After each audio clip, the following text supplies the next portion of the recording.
This message is brought to you by Apple Pay.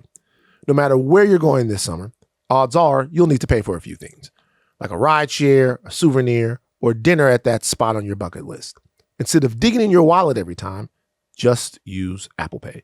It's accepted anywhere you see the contactless symbol, and all it takes is a tap with your iPhone or Apple Watch. The best part is you'll still earn the card rewards, points, and cashbacks you love. Easy setup now, easier travels later with Apple Pay. Terms apply.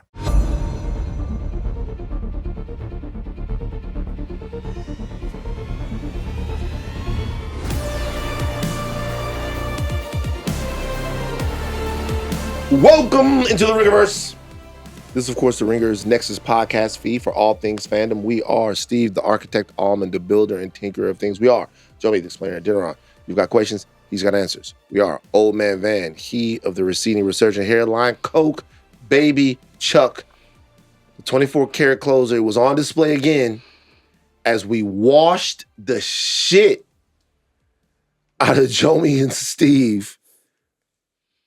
I will say, Jomi, how are you, a week later?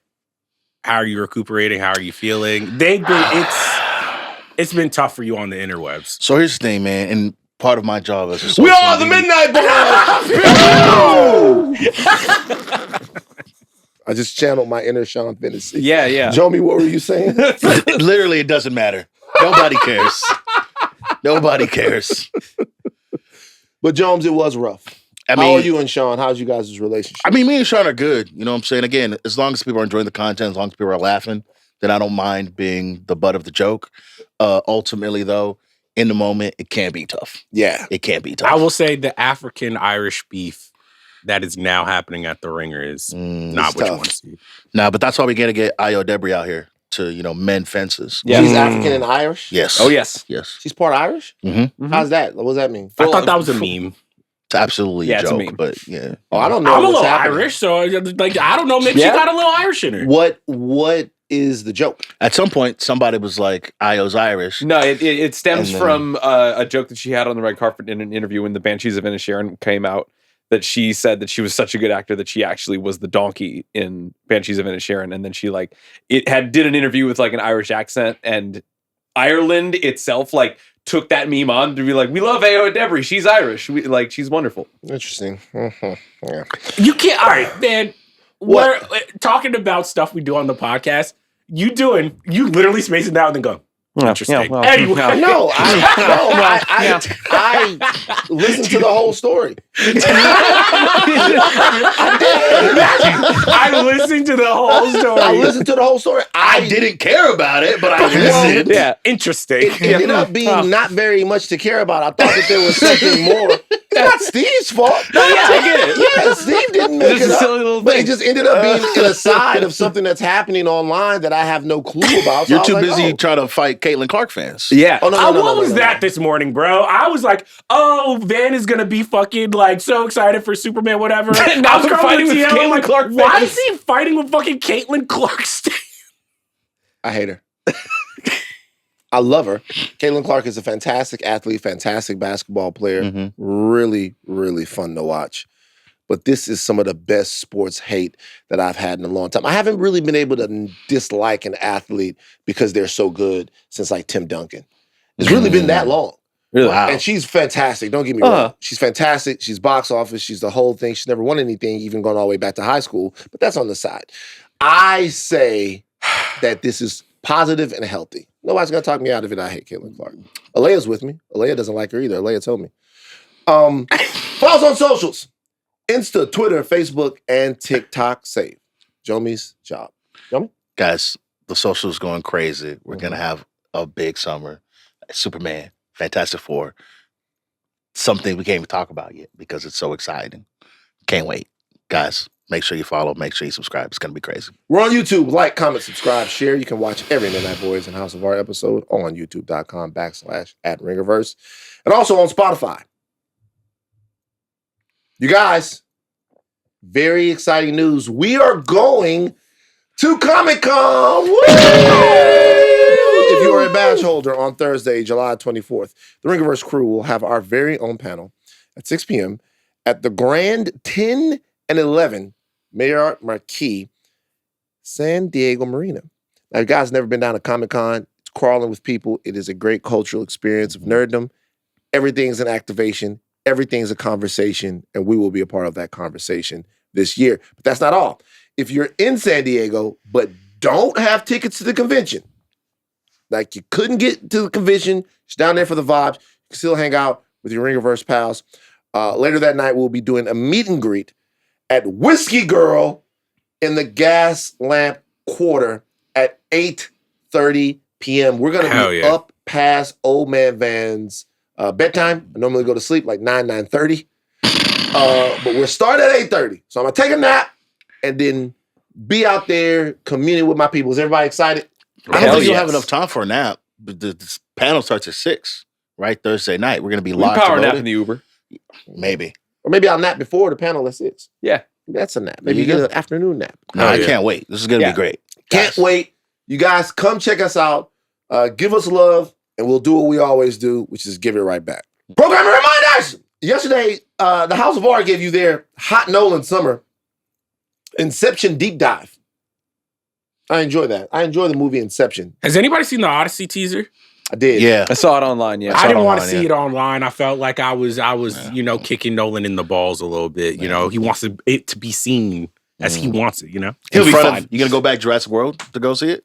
Honestly, I fuck with Jurassic World. I see a lot of hate out there. I might. You going to get it to a Billy yourself. They put it in front of Jurassic World. I thought it was coming out in front of Superman. It's in front of Superman and Jurassic World. Anything that's in IMAX right now. Oh, they didn't show us the teaser last night. There were no trailers. That is true. She just came right on, just boom. And so, like, I was looking forward to seeing the Odyssey trailer. I didn't see it. The one that I saw online, which I did watch it, it was interesting. Like, it's like not. It was okay. Mm-hmm. Like it's. I mean, it's got to show you anything. I know, but it's like just from the tone alone, it seems like a pretty interesting take on the Odyssey. Normally, those movies have. What would you say the take is? A little straight. I mean, they haven't showed us anything, but a little straightforward, a Nolan-esque take on it, if you will. Normally, movies like that they're a little bit more haughty. I don't know how to say what I'm saying. This one seemed like a very serious, on the nose, no frills, no pomp and circumstance take on that type of epic, that type of classic. Not just in terms of, we were talking about lore, that's a fundamental story in humanity and mythology and things like that. And to go at it as straightforward as Nolan seems to be, that's going to be interesting to me. Do you think there's going to be any like temporal shenanigans? Like, you know how like Dunkirk is a World War II movie, but it's also just like, look at all the things we're doing with like time and cutting. Do you think he's going to do that shit with the Odyssey? Tom Holland's over here, but actually this thing happened. John Bernthal is actually him from the future. Yeah.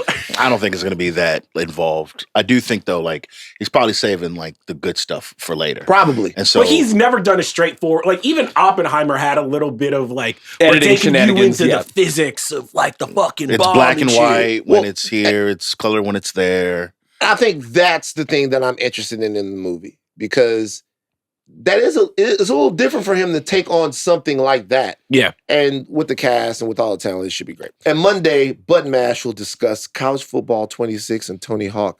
I will be on that podcast. Shout out to Ben Bicka Lindbergh, who came through with the fucking College Football 26 and Tony Hawk codes. All right, but today, the Midnight Boys will be giving you their instant reactions to James Gunn's Superman. DC, EU, Superman, even slight DCU, character canon, all types of spoilers.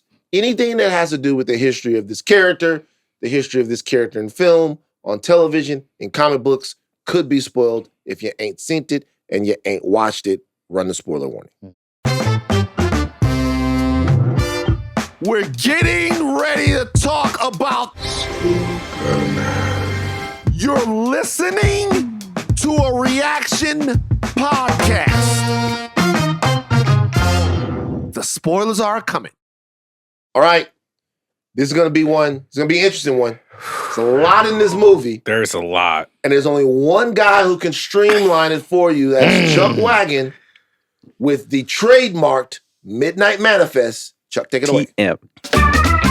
All right, this is your Midnight Manifest for Superman, written and directed by James Gunn, starring David Cornsweet, Rachel Brosnahan, Nicholas Hoult, Eddie Gathegi, Anthony Kerrigan, Nathan Fillion, and Isabel Merced. Metahumans have existed on this Earth for thousands of years, but Superman, the world's strongest meta, has only been active for 30. Clark is struggling to balance his personal and hero life. Superman is dog-sitting the cute but untrained superdog Krypto for his niece, while beefing with his fellow metas, the Justice Gang, starring Guy Gardner Green Lantern, Mr. Terrific, and Hawkgirl. And also his relationship with Lois is on the verge of imploding. After stopping a war between two countries, Lois pushes Clark on the ethics of Superman handling world conflicts with no oversight beside himself, which triggers the sensitive farm boy. Little do Clark and Lois know that Lex Luthor is using a conflict to establish his own country called Luthoria. To do this, Lex has created his own Superman task force, Ultraman, the Engineer, and the Raptors. After breaking into the Fortress of Solitude, dog-napping Krypto, and translating Jor-El's message to Kal-El, which actually calls for him to take over Earth, Lex has everything he needs to push Superman over the edge. The US government gives Lex the authority to arrest and interrogate Superman. This all happens in a pocket universe. Metamorpho is there, also his green baby. The heroes work together to escape with the help of Mr. Terrific and Lois. As the Daily Planet team get their journalism on to clear Superman's name, Clark inspires the Justice Gang to stop the war, the war, while he beats the Engineer, Ultraman, who is AKA his evil clone, Luthor, and helps save Metropolis from a rift that has opened in the space-time continuum. That has been your very long Midnight Manifest for Superman. Did I miss anything, guys? I don't think so. I think you got it pretty much covered there. Right. Okay. I want to do something to start this. New take on the character. Different take on the character. First off, just around to Chuck, then to the Midnight Boys, what was different about this Superman? Was this a different Superman on screen than you had seen basically since Singer Superman in 06, I think the 07? thing that James Gunn was able to achieve in this movie that they still to this day struggle in the comics in every media appearance of Superman is that thing we're always talking about, humanizing him. And I just thought my favorite parts of this movie were, okay, how do you make someone like Superman relatable, who's good at everything and the fastest and the strongest? And I'm like, oh, Superman's bad with dogs. He's not a good, he has this cute, and I'm like, oh, that's interesting. Seeing this super powerful being, struggle with Krypto, and he loves Krypto, but he's also annoyed. Or even, Clark and Lois being on the verge of breaking up, and just seeing Superman not be that great at being Superman yet, but also struggling as a reporter and struggling in the relationship. There were all of these little moments where I'm like, oh, that's the humanity in him. It's not just all of the shots of him saving the little girl or saving the squirrel. It is, I'm like, oh, this Superman can fail. This Superman can be nerdy. This Superman cannot be the best at everything. And even just when he explodes through the office and is yelling at Lex about yo, where's Krypto? Where's my dog? He's just a dog. You're like, oh, I think we've had all of these Supermen who are evil and have to hold back their emotions or whatever. And this was the first time I was like, oh, this is a good Superman who can destroy Lex so easily. And is Cornsweet just did such a good job of this is what happens when somebody fucks with your dog. And just that acting, I just thought James Gunn and co did an amazing job just humanizing that character. I want to talk about those two scenes specifically. It's interesting that you brought them up. I don't want to make this whole podcast talking about the differences in this Superman between past Supermans, but we have to at least, when I say that, I mean, I don't want to talk too much about Snyder Superman or Singer Superman or Donner Superman or Superman and Lois or Lois and Clark or anything like that. But I do want to bring two specific scenes from past movies into the discussion of this particular character. And that's the scene with Superman and Lois and the scene with Lex and Superman in the office, okay? Because both of those scenes have been done before. They were done in Superman the movie. Mm-hmm. and they were done in a completely different way to make a completely different point about the character. Totally different. So I guess it's 10 minutes, the conversation between Superman and Lois Lane. When Lois is interviewing Superman for the first time. Yeah. Right. All right. When Lois is granted the interview, the My Night with Superman from the Donner movie, he comes in there back straight, completely confident. She cannot get her thing together. She is seeing him. He is beautiful. He is confident. He takes her to fly. He completely takes her out of the world, out of her world. This scene, Lois brings Superman into hers. The complete inverse. She legitimately says, hey, your head's in the clouds. Like, you think that you have every answer to every question. Yeah. You think that what you do is okay as long as it's you doing it.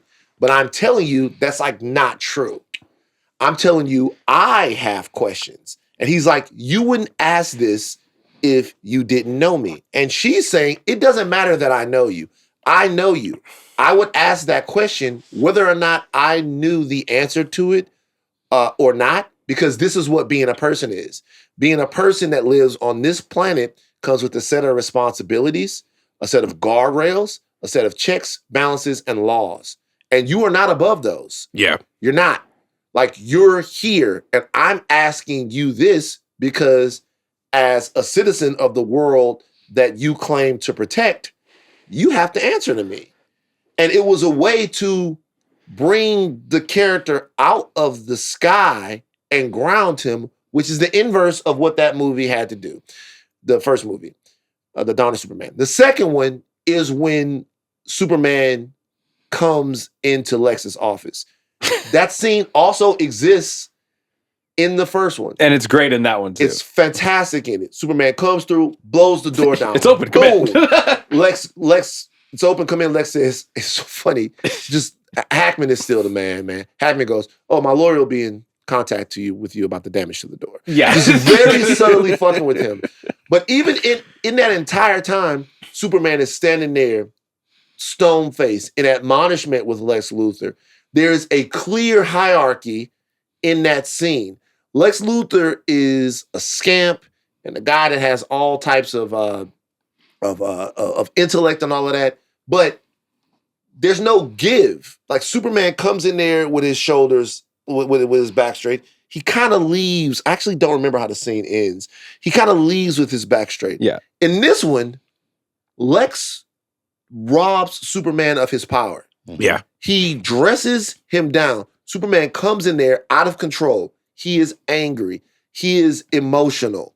He's mad.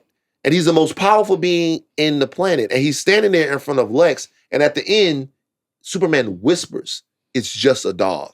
He appeals to Lex Luthor. He's overwhelmed in that scene. He loses the scene. Mm-hmm. And like, there are things like that in the movie that just, they tell you that this is a different telling of this story with a different character.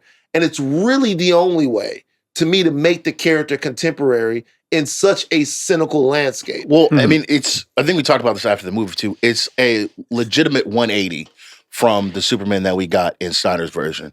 The first thing like we hear Superman say when he's talking to the robots is like, gee golly.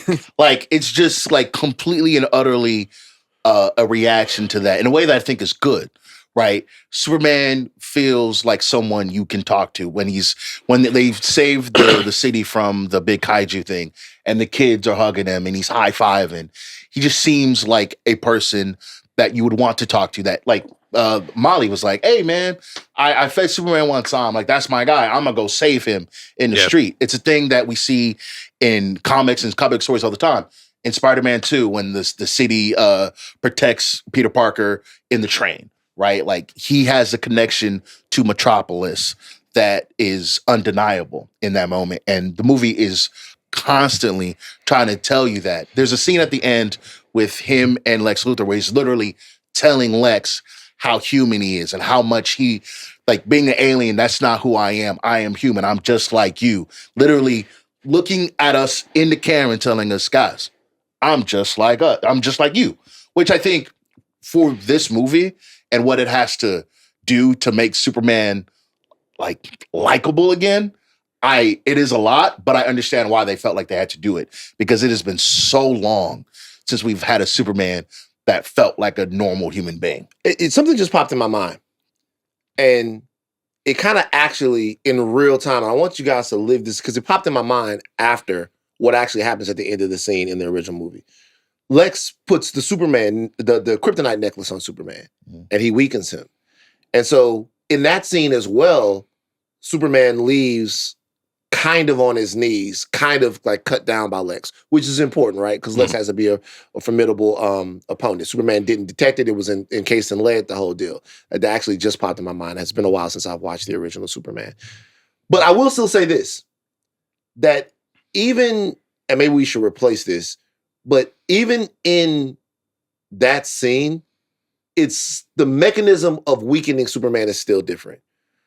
Like, we get kryptonite here as a very distinct plot device for one particular scene. Mm-hmm. Other than that, Superman is almost always weakened by choice in this movie. Yep. About like what he feels like he's supposed to do, about his emotional connection to people. The only time kryptonite is really the big bad in any scene in this film is when he's in there with Metamorpho, and it's between Metamorpho. Metamorpho has a decision. Kryptonite is actually more of a device for Metamorpho than it is actually for It's Superman. just to hold him somewhere. That's it. It's to hold him there, and then also it's to facilitate Metamorpho's hero turn. Yeah. Right. Metamorphosis. There you go. Steve? There you go. No, I completely agree with a lot of what Charles said as well. Like, the humanizing of Superman is something that we almost kind of forgot how important it is until we're faced with it, with things like this. The scenes that you mentioned, particularly his interview with Lois, really are the things that make this movie shine in ways that is the biggest breath of fresh air that not only this character, but like kind of superhero stories in general have been lacking. The idea that you kind of forget that he actually is an alien, and instead he's not just a guy from Kansas that happens to be the most powerful being on the planet.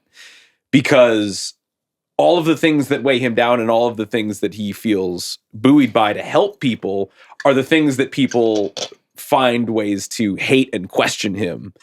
And that is a concept that, when challenged in his superhero infancy, is the most frustrating and like friction-filled idea to put in his head. That like, if I'm just doing good, how can that possibly be bad? And all the things that around this world complicate those actions. When you see, like, there's a moment that I thought was kind of like, there's a moment that I rolled my eyes at, but then I realized how important that was when, like, there's a big kaiju attacking the city and he saves a squirrel from getting stomped on. Like, after he has just saved like a dog and a person and a little girl. And I'm like, why even the squirrel? And I'm like, is that too much? And I'm like, wait a minute. No, because the character can only think about saving things and making decisions one way. And the people around him this movie at its best brings into questions the right ways that he can go about that while still entrusting all of his ideals onto humanity. It's kind of what the character lost. It is. Like in the first movie, he saves a cat out of a tree. And then, like, it seems stupid, right? It seems stupid. By the way, that scene is very funny. So Superman, that's a scene of child abuse. You guys remember Superman the movie?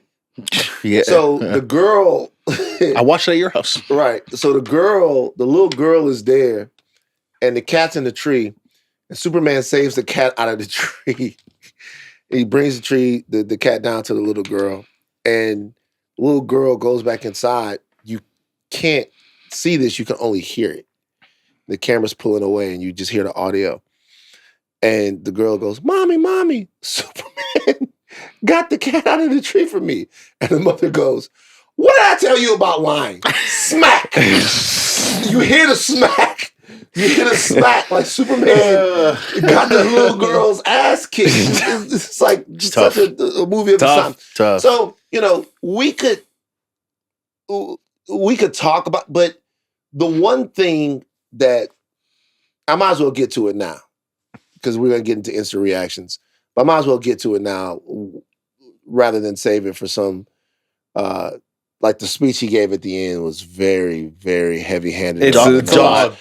It's no accident. Yeah. It's no accident that he spends the movie, like, not ignoring, especially he does pick up the phone, but he's kind of like, yeah, I'm here. I'm working. I'll call you later. Bye. It's not an accident that it's not until he literally goes back to his roots and finds the beginnings of his humanity that he then goes on to defeat the big evil at the end of the movie. The entire movie is not subtle at all about what it's trying to tell you about this character. And that speech is more of a device so that Lex could get off a very comedic line, like he doesn't care about it, which I knew was coming. But I thought about something when I was leaving. And since Superman had a big, heavy-handed soliloquy about the entire thing, I will too. I thought about like why the movie was, why I liked it so much after I saw it, like why I thought it was so fantastic, why I loved it so much. Obviously, everyone who listens to this podcast knows that I have a very intimate relationship with Superman. What do you mean by that? I mean is that like legitimately, Superman was the first hero that my father gave me, besides himself. And he would tell me stories about how he watched Superman when he was a kid and how much he liked him. Then he would tell me stories about the first time he took me to see a Superman movie, one that I couldn't remember. Now, I've said before that the first movie I remember seeing in theaters was Superman 4: Quest for Peace. That is true. But the first movie that I actually saw in theaters was Superman 3. It was Superman 3. And I couldn't remember the movie. Yeah. Like I was too young to remember it. My dad would tell me stories of having seen it. My dad would be like, son, you were scared of Superman. Like Superman would come on the screen and he would fly. And then like you would jump over the seat and like you would be afraid. Like I don't know if you know, but you would be afraid. And he would tell me that all the time. Like every time I would like want a Superman lunchbox, or he would tell me that Superman was trying to get me to come wake up in the morning. He always tell that story. And I realized that, obviously I'm older than the rest of you guys, but there's something that happens or has happened with me as I've aged. And one of the things that has happened is I've had to let go of things. I've had to let go of a lot of things. And it sucks. Like it sucks having to let go of things, having to say goodbye to stuff. It sucks having to say goodbye to Louisiana. It sucks having to say goodbye to people. It sucks having to say goodbye to the old version of me. It sucks. And, I become so, like, I love this character so much. I love Superman so much. Then Christopher Reeve dies, right? You say goodbye to your Superman. And I'm not saying that the tragedy of Christopher Reeve's death meant as much as it meant to his family or to other people. I'm just saying, I remember when that happened, it was very... it was upsetting. When Chadwick dies, people, you lose. You do. It just happens. Right. Which, by the way, is what I'm getting at probably has also a lot to do with why I wanted the recasting of the character. Right. So Christopher Reeve dies. Right. Then my father dies. So my Superman dies, and then the guy who gave me Superman dies. I'm gonna be all right. So, like, you get older and you get rid of all of these things, and then they can't make a good Superman movie. And it's not a big deal. Like, it's not a big deal. It's a movie. It's a character. It's a stupid dude in tights. It doesn't really matter, right? It's not a big deal. But then there is a part of you that starts to wonder, well, shit, does Superman have to die too? Yeah. Like, they can't make the movie. They don't understand the character anymore. They can't make the character anymore. Well, I've had to say goodbye to my Superman. I have to say goodbye to my father. I've had to say goodbye to all of these friends. And now I've gotten so old and society has moved to a place where the character is dead. Like the character of Superman is dead. The character died. And that's not true. Superman is alive. Somebody was able to figure out Superman. There is a Superman that exists in a contemporary fashion. There's a Superman that makes sense for his world. There's a hero that will inspire more children and more comic book characters. There's a father somewhere that can give Superman to his sons and daughters and give the character a new life and all of that. It's not gone. It's not. So I don't have to say goodbye to that thing that was such an important part of my childhood. Somebody was able to do something where I am not going to outlive Superman. And it is stupid, and it is comic books, and it is me making it way too personal, but this is part of the mythology of my life, is looking up to the sky, is looking to the stars, is Star Wars, is all of this stuff. It's been a very important part of my life, and I'm not ready to say goodbye to it yet. And every time one of these things comes out and I don't quite get it and I don't quite understand it and it's not making sense and it's becoming capitalism more than it's becoming inspiration or art or anything like that, I wonder, am I over this shit? And I'm more than that. It's sad. So like when I saw the movie and I sat there and I felt even a little bit of the same way I had felt before, man, I was relieved. Now, I'm not saying it's the best movie in the fucking world. I'm not saying that it's going to change everything, but I'm just saying, fuck, somebody knows how to make this dude fly again. And I was pleased. I mean, do you think it's also that thing where I think like Gen X has kind of gotten two versions cinematically of Superman. I think there's like, for all the shit people give Zack Snyder, I think Man of Steel was a very, like, if you watch that movie, I'm like, oh, it was of a time where I feel like as people, we weren't probably ready. Like, we weren't ready for this type of Superman. I think we wanted to see our heroes be more realistic and destroy cities and all this shit.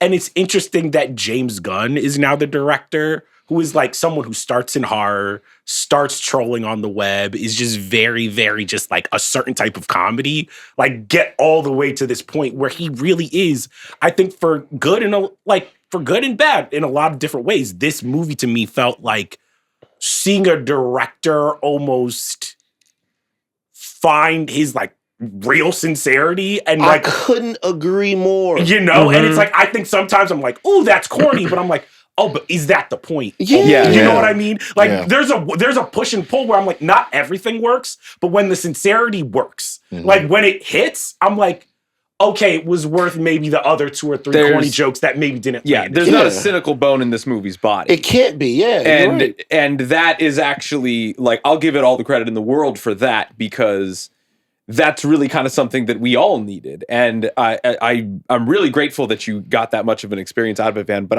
I wanted to know, is there a moment in this movie where you actually, like, uncoiled and thought, oh, they've got it? Like, is there something to you that like actually brought that out of you and you're like, I'm sold. They've done it. Couple of times. By the way, I don't want this whole podcast to be but that's such a profound reaction. I'm just like, was there a time? No. Still can't get over his dad. But what a good question. You know what it kind of really was? Man, I didn't think Corn Sweat would have it.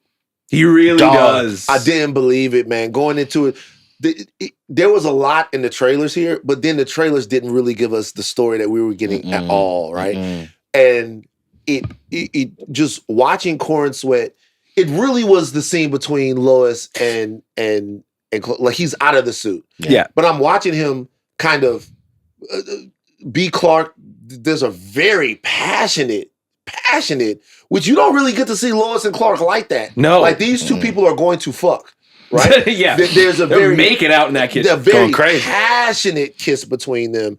And then he's just a strong dude that don't know what the fuck he trying to do, that's trying to do the best he can and still has something to learn. Yeah. And I think that was when I was like, oh, like I'm buying him as Superman. He kind of works. So the thing that I think I'm still struggling with the movie, where I was just like, I ended up being way more fascinated by the Superman elements of this movie rather than, like, I thought the DCU elements were really good, but I was like, Rachel Brosnahan was so good at Lois. She's wonderful. Where there was moments where I'm just like, wait, what the fuck? Where's Lois? Like I was like, the world, the characters, Ma and Pa, Krypto, there were moments where I'm like, oh, I want more scenes of Superman trying to train Krypto. I want more scenes of Clark and Lois, of Superman and Lois. And I get and that was the one where I was struggling, where I was like, oh, I like Metamorpho. And I thought EDS, Mr. Terrific, is like, stole the fucking show. I loved all that shit. There was just moments where I was just like, oh,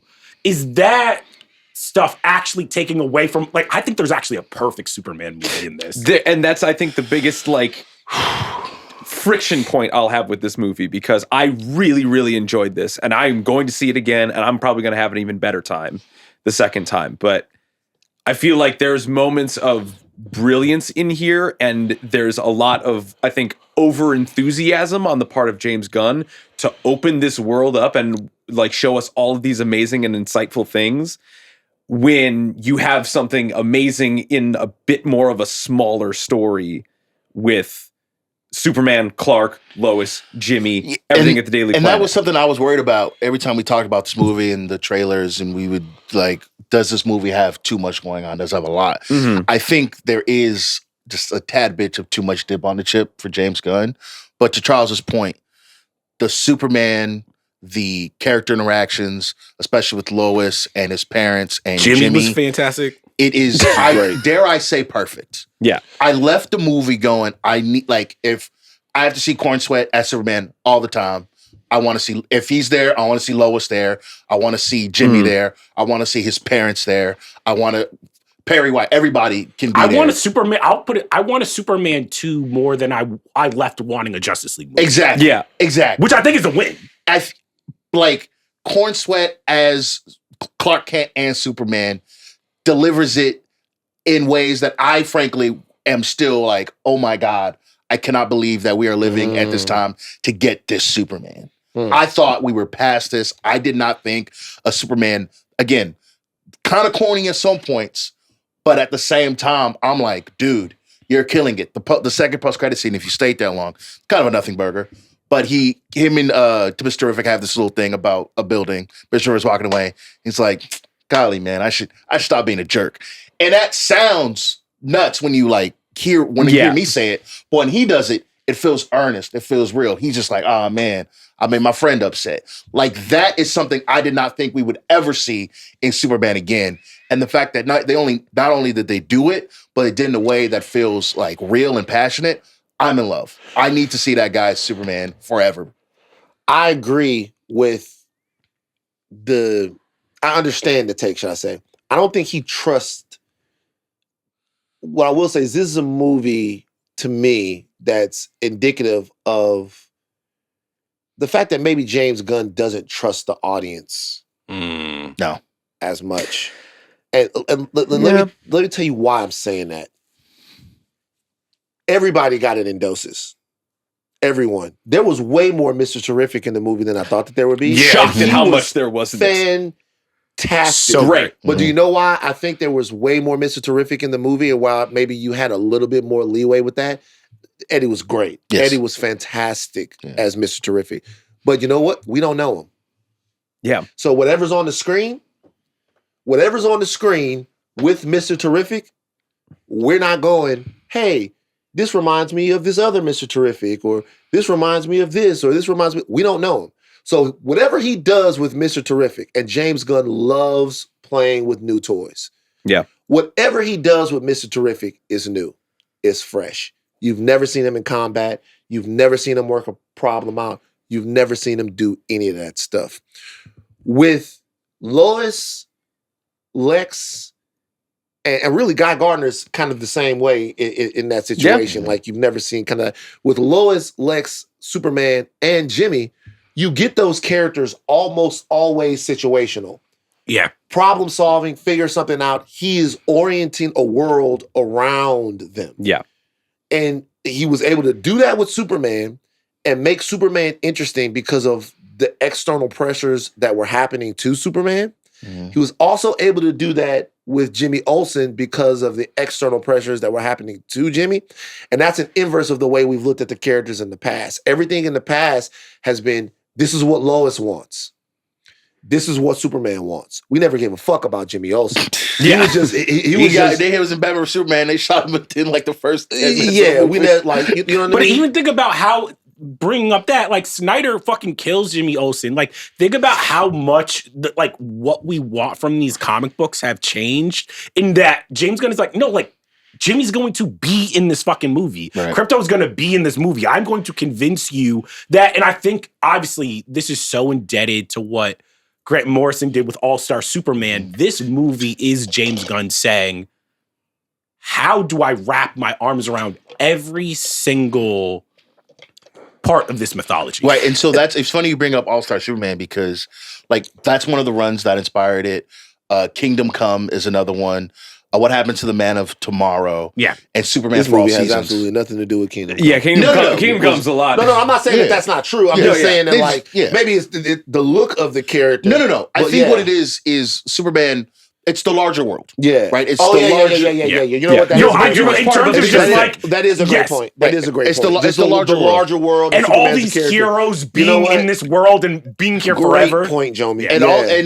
Like What Happened to the Man of Tomorrow, when you talk about Perry White and Jimmy Olsen and Lois Lane, like those are characters, like in that particular comic, Superman has to like take all his friends and family and put them in the Fortress of Solitude for like this siege against Brainiac and Lewis. It's a whole thing.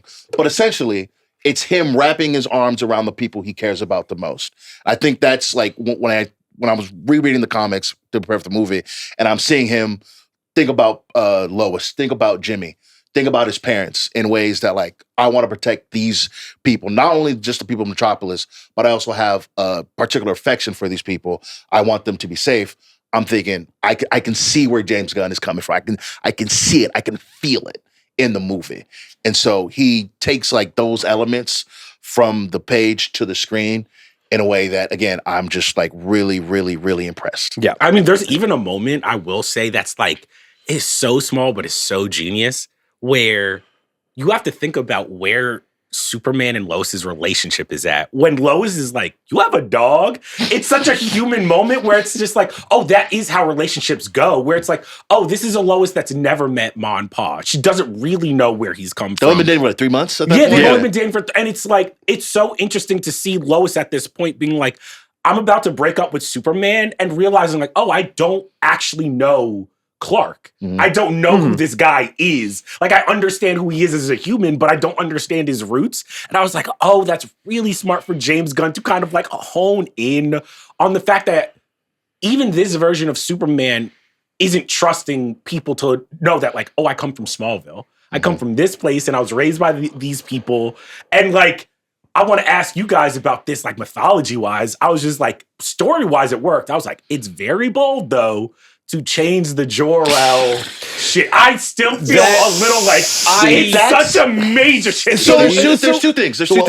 Let's hear Steve on this real quick, because he's been sitting there like a white man. Like, and this kind of gets to where like the broader plot of the movie is kind of a head scratcher for me, because again, a lot's going on, but I think the overarching plot of like Lex wants to find ways to get the rest of the world to distrust Superman so that he can have carte blanche to kill him. That's pretty much Lex's whole deal. So when it comes to the message that his parents leave him, and they uncover the rest of it because of the engineer, and they're like, oh, well, clearly his parents just said, take over Earth, develop a secret harem, which was very funny. Hashtag secret harem. Yeah. And I'm thinking, okay, so that's clearly fake. They're just making that up. That's part of Lex's narrative. I thought they would I thought that's just part of Lex's narrative to be like, hey, you're just twisting the words of what this alien language that nobody knows what it is, but all of the linguists in the world say. Took them 15 minutes. Yeah, it took them 15 minutes to decipher this made up language to say, okay, conquer Earth, like recreate and become a ruler. Mm-hmm. I think that like conveying that for the rest of the world in like news clips and people looking at their phones is a kind of a tough thing to sell, but like that's kind of like the hard thing about like modern movie making to expedite that process. I was really like, okay, are they actually retconning this message, or is this like part of the misinformation campaign that Lex has against Superman? I mean, to be real with you, I had that thought all the way to the point to where I was like, oh shit, that's really what was in there. Yeah. First of all, that is so you're right. Like, yeah. That is an incredibly bold choice. There were going to have to be some bold choices, right? Right. Like, there were going to have to be some bold choices. He was going to have to make the character his own in some kind of way. I think Bradley Cooper being Jor-El is bold enough. I think it makes sense for two reasons. One, the Superman story isn't perfect. And aliens sending a being to another planet, knowing that he's going to be superpowered, and not saying continue on our lineage and legacy, kind of doesn't make any sense. I mean, they could just, hey man, we're gonna save you. Hopefully you land somewhere where you can make it work. Yeah, well, we love you, son. That's it. What's happened as the story has gone on? This is one reason why the Viltrumites or whatever, it's so ripe to be actually discussed, is because, and by the way, I'm not saying that the old stories don't make sense or whatever. I thought you would have hated the choice. No, You're the Superman. Loved really? It. You love that choice. Loved it. I'll tell you, because I'm not against playing with the character. All my favorite contemporary iterations of Superman have played with the character a little bit. Like even Superman and Lois plays with Lex Luthor and all of that stuff. It plays with the character a little bit. I don't mind that. I'm not a purist, right? As it comes to Superman. I'm a traditionalist, and those two things are a little different. So like the reason why that's so fertile for somebody to do a take on it is because that's Jor-El works for the government. Yeah, so he might be a little cynical in what his superpower son could do on a new planet, and he might also be scared for him when he goes to the new planet. My favorite part of Man of Steel is when Laura says to Jor-El, when he gets there, they're gonna kill him, and he goes, "How?" I don't know if you're looking at the readouts. Send him to the yellow zone. But essentially, which is something that's really interesting. Essentially, what he did with Jor-El in this movie is the tension between Jor-El and Zod in the first movie. Jor-El he bridges those characters and kind of melds them together. I thought it was very bold, but I also thought what he did at the end of the movie was even more subversive to Superman, because he basically says at the end of the movie that really Jor-El and Lara, they're not even your parents.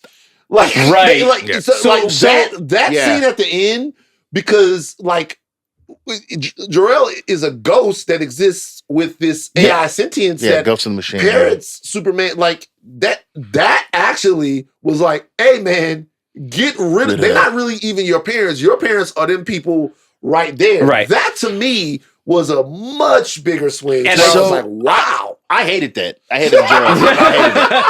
I hated it. But I understand the point. Understand the point. The movie starts and he's like, this soothing message for your parents. And it's Jor-El and the mom. And at the end, it's, again, the whole movie is trying to tell you that Superman is human. He's a human. He is one of us. This person. So when they're at the end, the robots are like, play the message of his parents. It soothes them. It's not Jor-El anymore. It's Mom, Pa, Kent. And like that, I understand why James Gunn would do that. I completely get it. But we're like, yeah, man, Jor-El, the guy who, for basically 100 years in comics, is like, I'm sending my son to save his life and to make sure that we can live on. Go be a hero. Go help people. It's actually like, go have kids, as many kids as you can, and take over this world. It's crazy. It's nuts. I don't really love it. I understand. I get it. I want to piggyback off of that because I also kind of hated that. And I think that the only reason that I would have loved it is because of my biggest problem with this movie. And I think that the Kents are very underserved in this movie. Because whenever we encounter them, when we first see them in this movie, I genuinely thought they were dumb. And like, I get that they're simple people, and I get that they're not. You know why you thought they were dumb? Because they couldn't work a phone? No, because you a city boy? No, you thought they were dumb because of a decision that he made. Because those people have Southern American accents. Which they never have. No. Hold on. Like, which they never have. They're from Kansas? Huh? They're from Kansas? They're supposed to have like a Midwestern accent? Midwestern accent, whatever. They have like Mid-South, however you want to put it, Midwestern accents.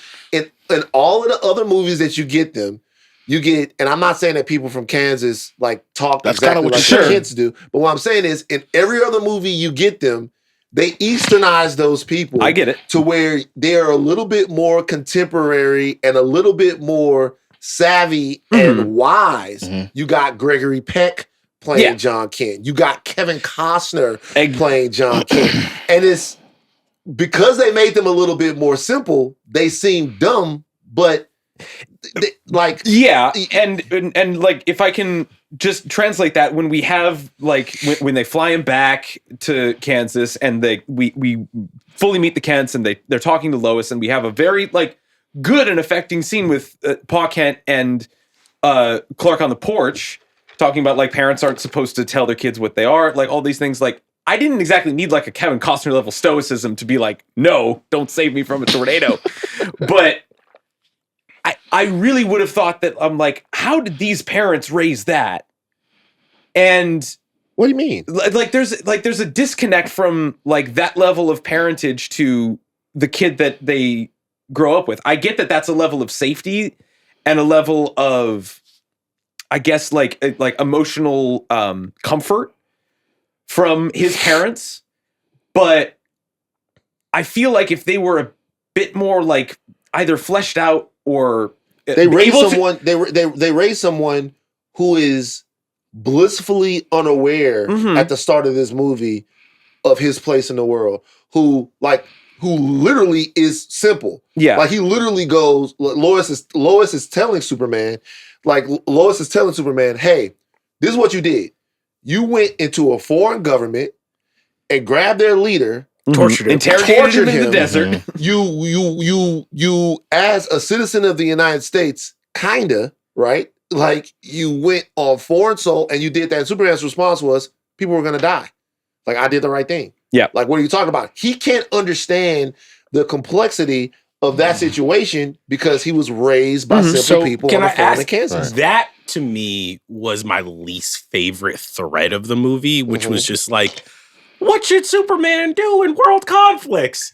Because when Lois and Clark are having the conversation, at first I'm like, yeah, Lois has the point. Like, just like, this farm boy has not thought this through. He's like, his morality and the way he was raised, and just the idea that, like, no, I can save people. Like, I should do it. I was like, no, that's interesting. But I feel like by the end of the movie, they land on, you know what? Not only should Superman be able to go stop these conflicts, Guy Gardner, Mr. Terrific, Metamorpho, and Hawkgirl also. Like, Hawkgirl, like, here's the thing. Yeah, kill dictators, whatever. It was just more so, I was just like, I don't know if the movie really knew what it wanted to say about that, almost, because it was just like, the movie starts with Lois being like, hey, you need to think about your role in this and what it will do to the world. And by the end of it, I'm just like, I don't know if I want the Justice Gang. Like, Justice Gang. Yeah. Forgot to make the team, Justice Gang. Like, I don't know if I feel like Guy Gardner is the person I want to be like, hell no. Hey, yo. Are you a Sokovia Accords defender? Oh, did you sign it? Whoa. Are you a Sokovia Accords defender? You want to give Donald Trump control of the Avengers? All right. It's the UN. It's the UN. Hold on. So can I ask you something? You want to give... Based on where I'm fucking with you. Superman was raised, I would just need to know, hey, yo. Who'd you vote for? Who'd you vote for, son? Like, well, I mean, because here's the thing. He raised his voice a little too loud at Lois when she was just like, hey, he's like, hey, Lois, relax. And by the way, again, I don't want to harp on that scene, but it's the best scene in the movie, and I was shocked at how well Like, that's some of the best writing James Gunn's ever done. But when they have this like imaginary third person, which is the microphone, and like he finds the button and he's just and Lois is like, how do you think this is going? And he's like, I think I'm doing a great job. I don't like is the movie at the end basically being like, no, Clark's worldview is correct. We all need to be more like the simple farm boy who thinks that, yeah, fuck governments, fuck geopolitical shit. If I'm a superhero, if you're a superhero, you owe it to cross all borders and stop conflicts. Because I was just like, no, I think that's a very like, but Charles, people are going to die. Like that's it. And so whether the movie makes that point in favor of Superman or against it, I think ultimately is not the issue. Or it's more of like doing the right thing to protect people who can't protect themselves in front of anything. That's ultimately where it comes down to. If people are going to die and you have the opportunity, it's basically the same thing we've talked about since Uncle Ben died.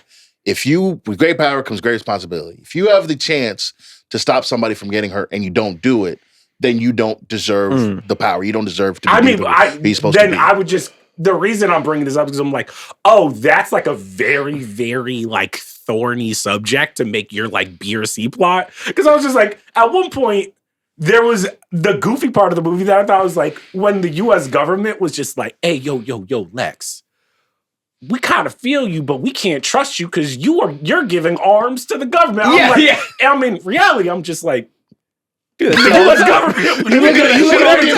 You move from the screen to the invisible camera, like, man. Yeah, that's a Jim Halpert stares in the camera. Like, I'm like, it's the U.S. government because like the movie, because like basically what I was wondering is I'm just like, the U.S. government to me, obviously Superman doesn't trust them, but the U.S. government is also smart enough to be like, we don't want to destabilize this country, Lex. We don't want to hand it over to you. And I'm like, which one is it? You know?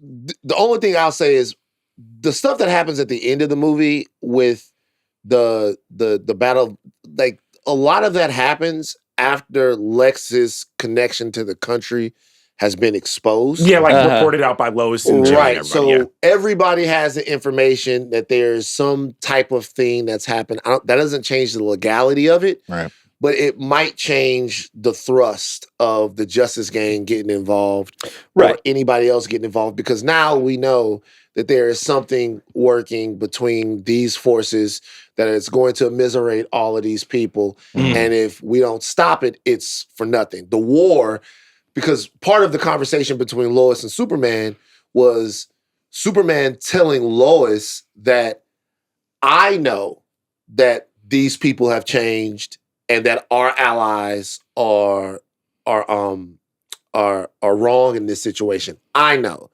And Lois is saying, well, I mean, it's good that you know, but not everybody else knows. These people are traditionally our allies, and this country is traditionally not our allies. And so afterwards, the only thing that's different about the superheroes getting involved is that they've now at least armed the world with the knowledge to understand the situation, and everybody has an idea of what's happening. That's the only difference.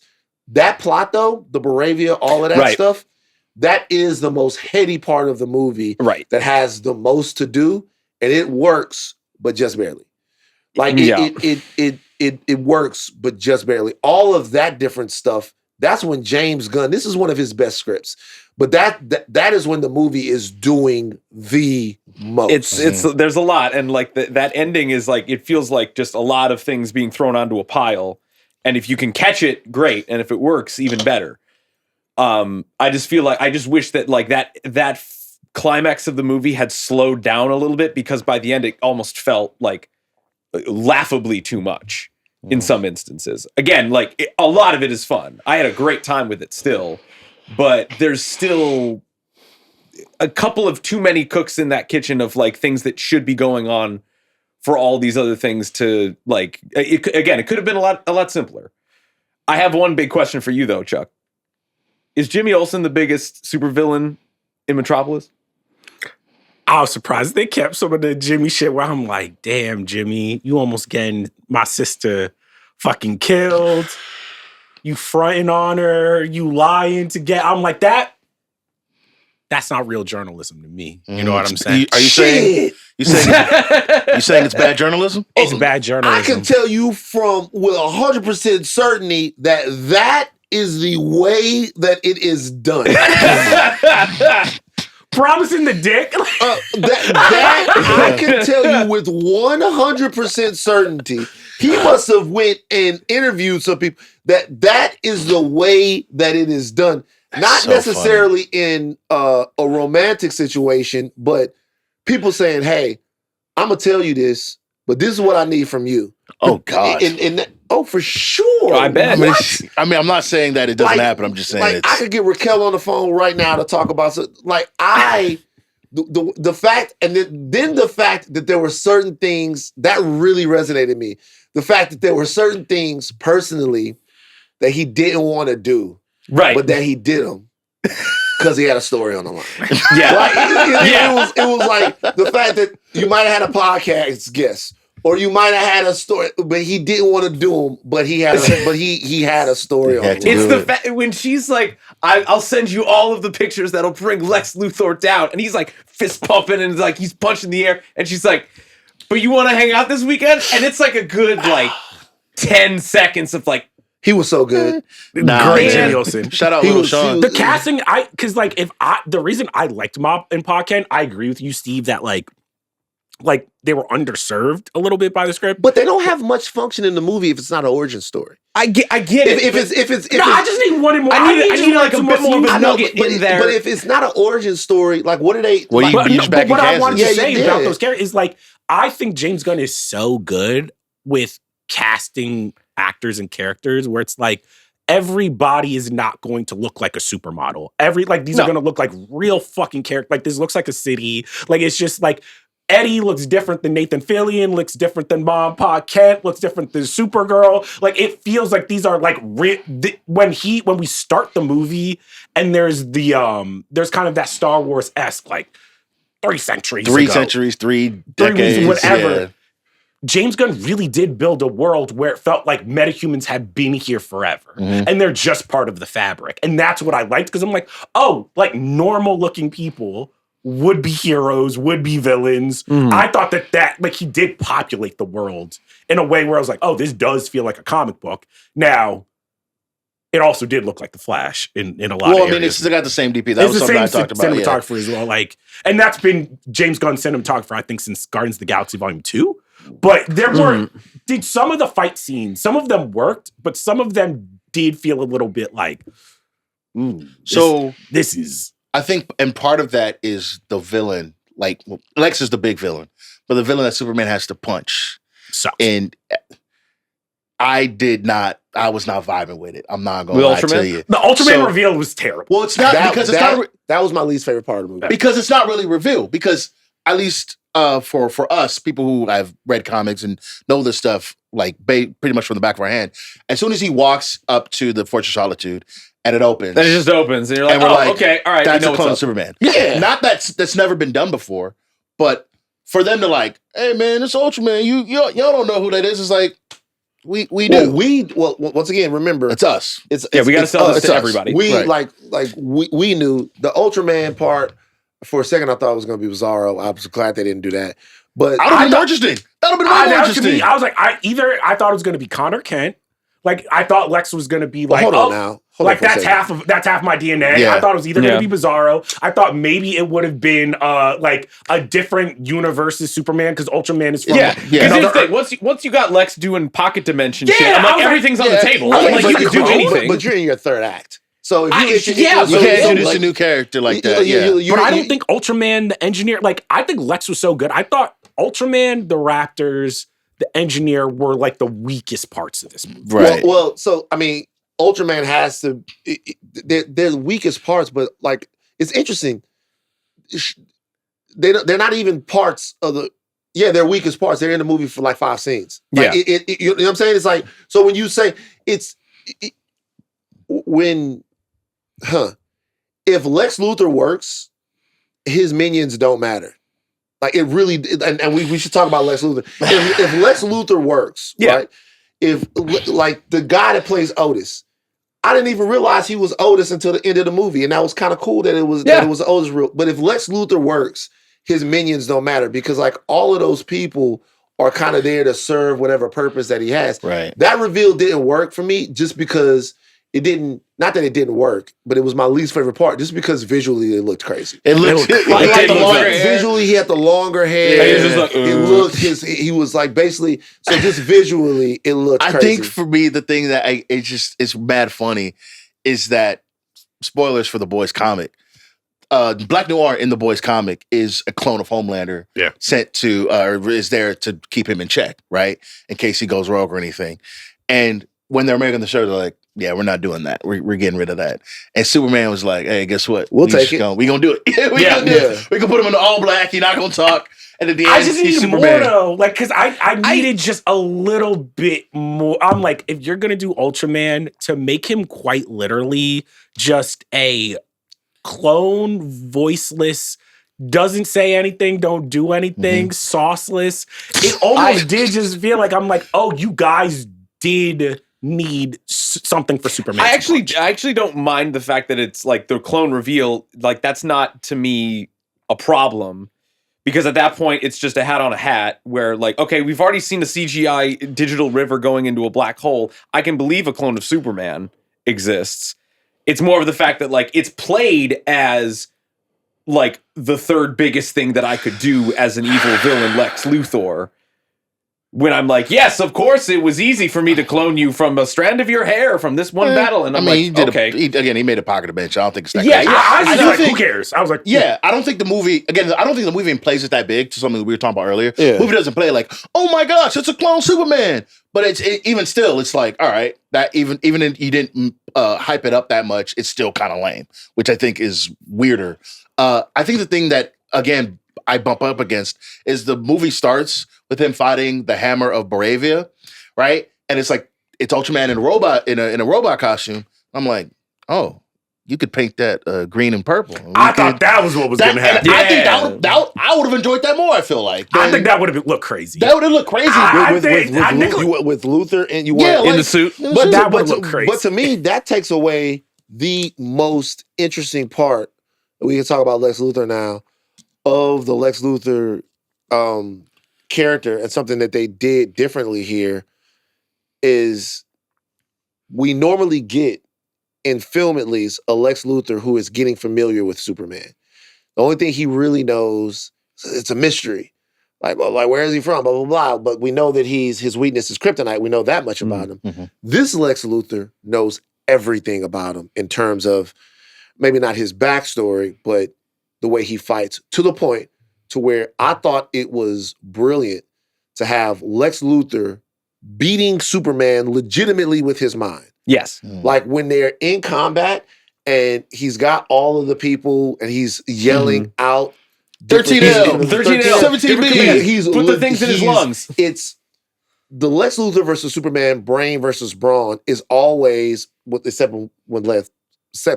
for when Lex is in the war suit. It's always Lex's scheme versus Superman's strength. But that was a part of it. But Lex Luthor was legitimately beating Superman up with his brain. Like, I know what you're going to do.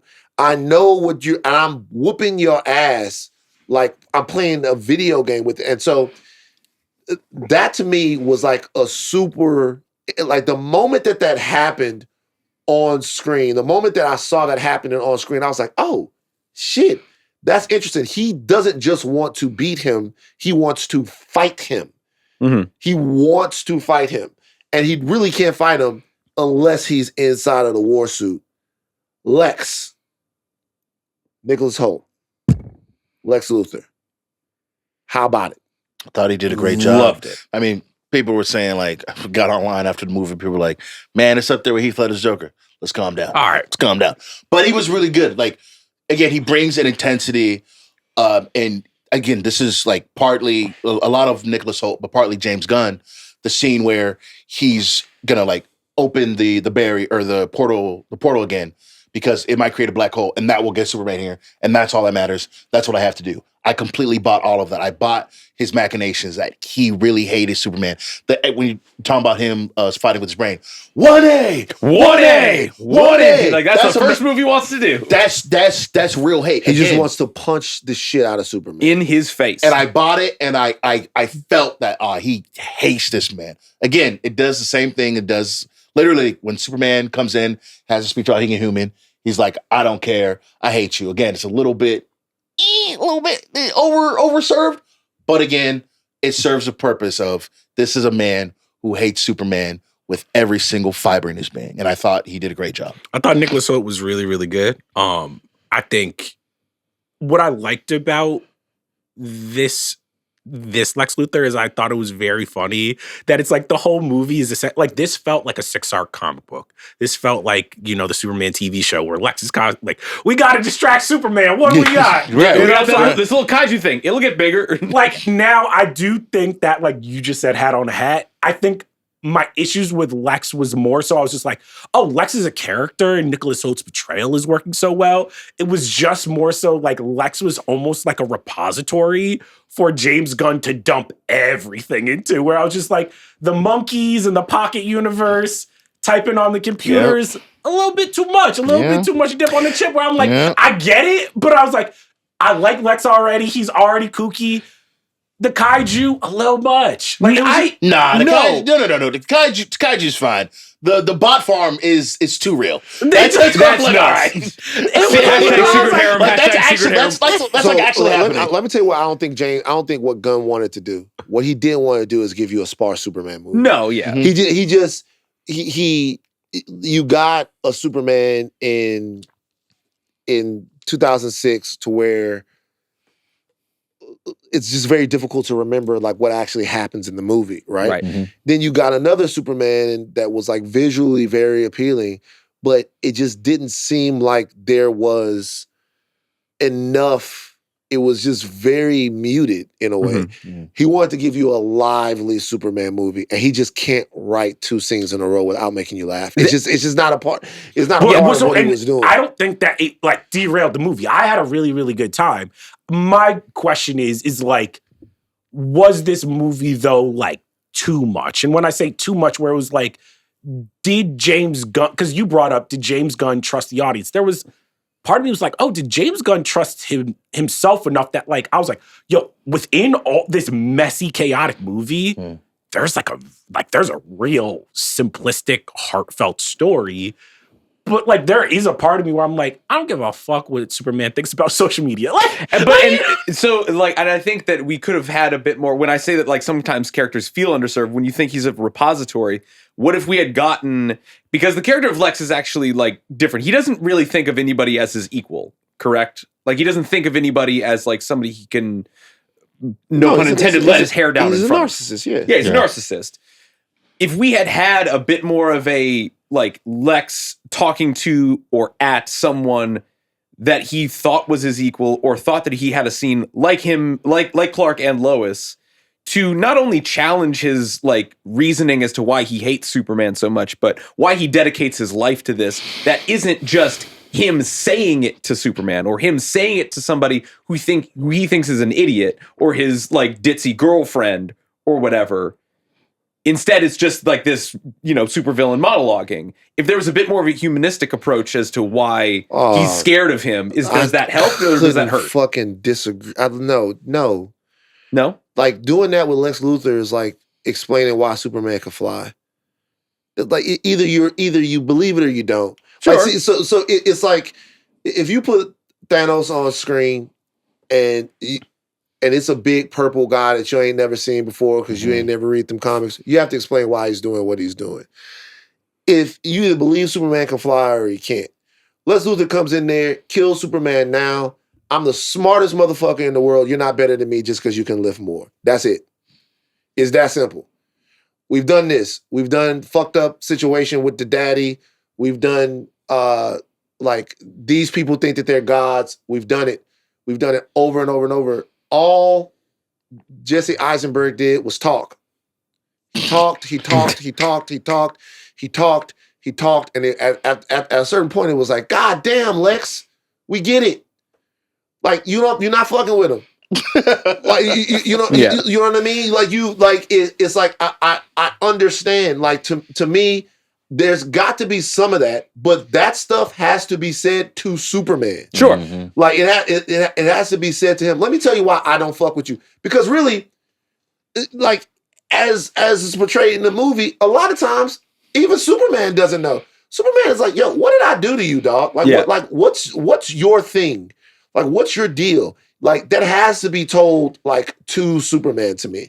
And but you know, and just getting back to it, once again, I'm a traditionalist when it comes to these things.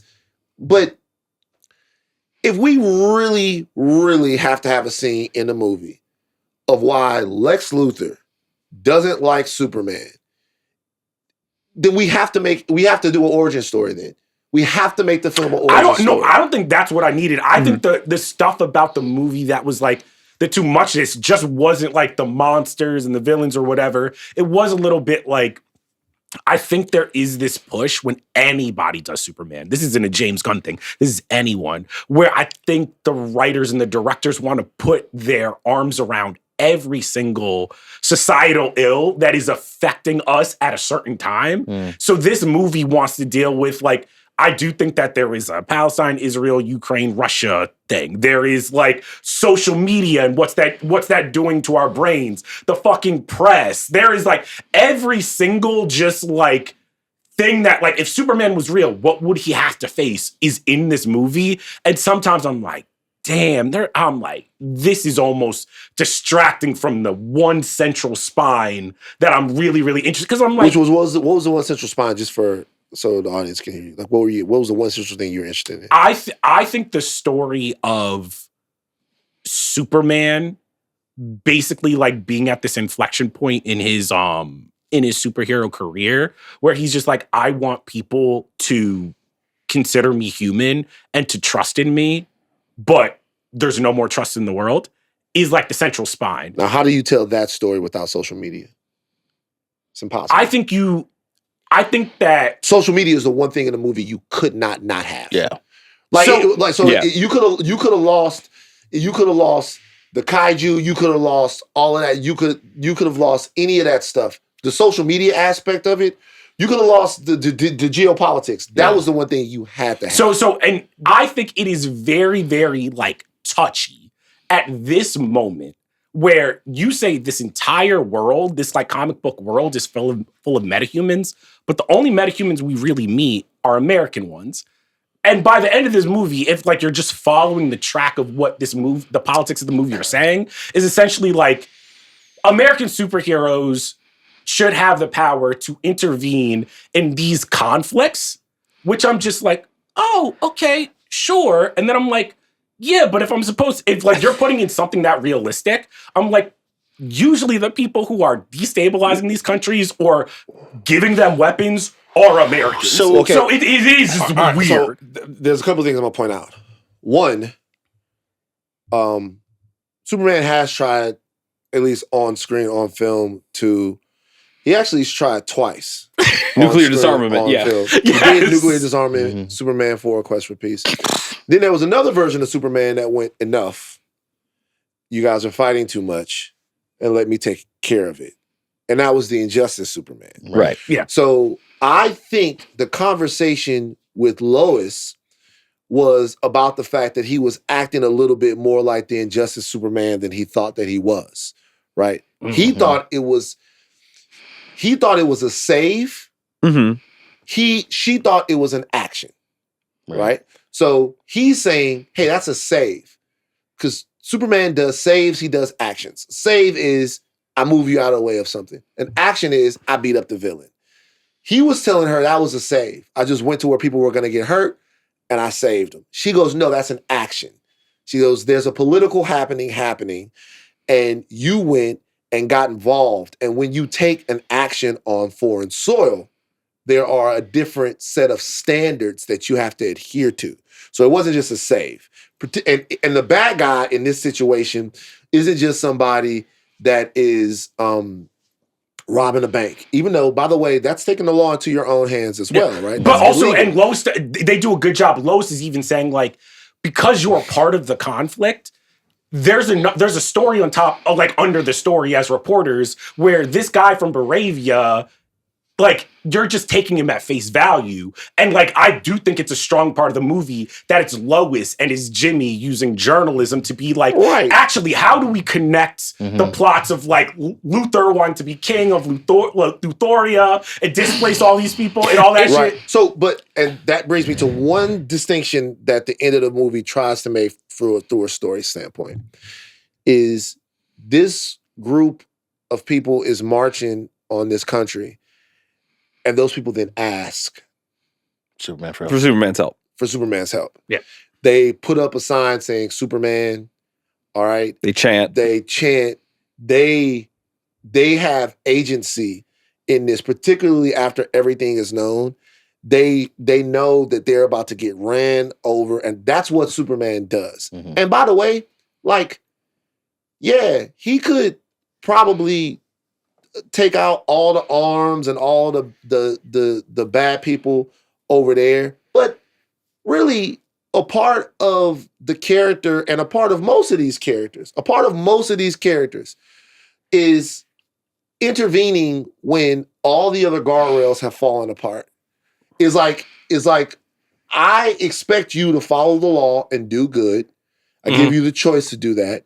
But when it gets down to the get down, and people are about to die, if you didn't have the ability to help out, or if all of that failed, now I have to get involved. We talk about Batman.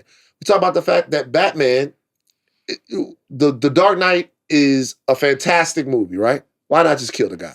Let's go to Mr. Terrific, though. Mr. Terrific and the whole secondary group of people. Go.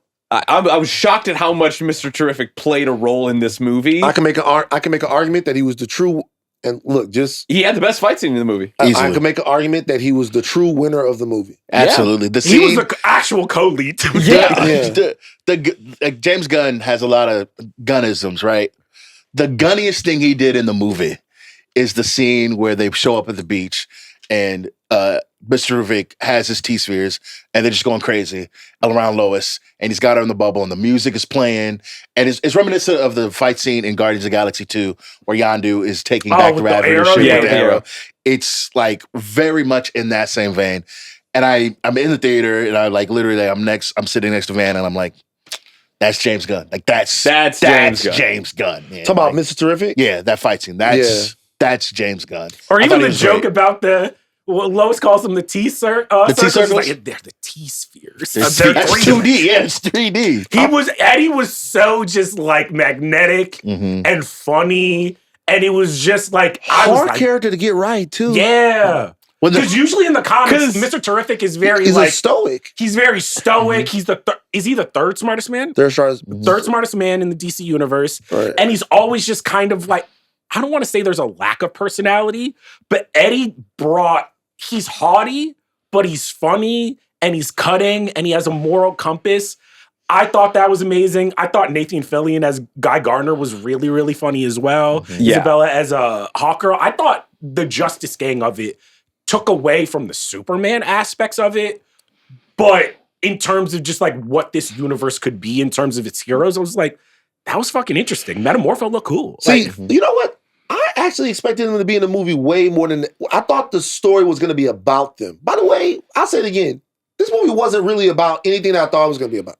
Right. Like, I remember they were saying this movie is all the superheroes and Superman becoming their leader and the Justice League and everybody was going to be in the fucking movie. Not about that at all. Yeah, I mean, it is. Kind of, yeah. Well, no, I think the circle of... In the beginning of the movie, it very much seems like Superman is almost on an island alone, where it seems like he is the first hero to be like, I'm so powerful, I can stop a war. And it seems like the Justice Gang is like, we're corporate backed. It almost seems like superheroes in this world, metahumans have been around, but they're not. They have been around. They're not the gods. Yeah. They're not the they are not Wonder Woman yet. You know what I'm saying? They're still a little street level. And it seemed by the end of the movie, James Gunn was saying, oh, Superman is going to be the one who gives them the hope and the belief in themselves that we're not just protecting Metropolis, we're protecting anyone in need. Guy Gardner's not just because they're a little, himself. they're a little skeptical and cynical, and that's the kind of the hard thing that this movie had to sell, because I'm like, okay, so if you're 3 years into Superman exposing himself. And Jesus. Yeah, nobody forgot. He 3 years into what? He took the red trunks down in front of everybody. Trunks and no trunks. Yes, and it was I mean, if I'm Henry going to be real, at Cavill the end of the movie, him and Lois is getting nasty in that building, and when Perry was just completely. Like, how long they been 3 months. I got a quick trunk story to tell. Quick. Oh gosh. So in college, I'm not going to name the guy's name, but in college was one of our homeboys, and I might have told y'all this story already. In college was one of our homeboys. Huh? Did he shit himself? No, not the shit himself story. Okay. Okay, this is a good one though. So in college, there was one of our homeboys, and he got a BDR. The BDR is, and you guys can lower third this if you guys want. He got a bad dick report. Oh, right. I have heard this story. So he got a BDR. And he got a BDR. And we was me and a couple of homeboys was talking. We're talking to the girl that gave him the BDR, which by the way is a terrible thing to do, but it used to happen in Baton Rouge. This was in Baton Rouge, this was at Tech all the time. Talking to the girl that got the BDR, and we were like, what was wrong? Like, what did he do? Because, as homeboys, we want to make sure that, if he maybe you talk to you look for Louisiana, ammunition. the most toxic place on the face star. Yeah. It's up there. Gotta it's up there. Gotta be Gotham bad. City. And she was like, really? He tried his best, but he just doesn't have it. Okay. So it was just too tough. He didn't have it. He didn't have it. He's like, his meat was too small. She tried his best, his meat was too small. Is it like Jaylen Brown on the sideline talking to Angel Reese and him? Like, I don't think Bronny's a pro, man.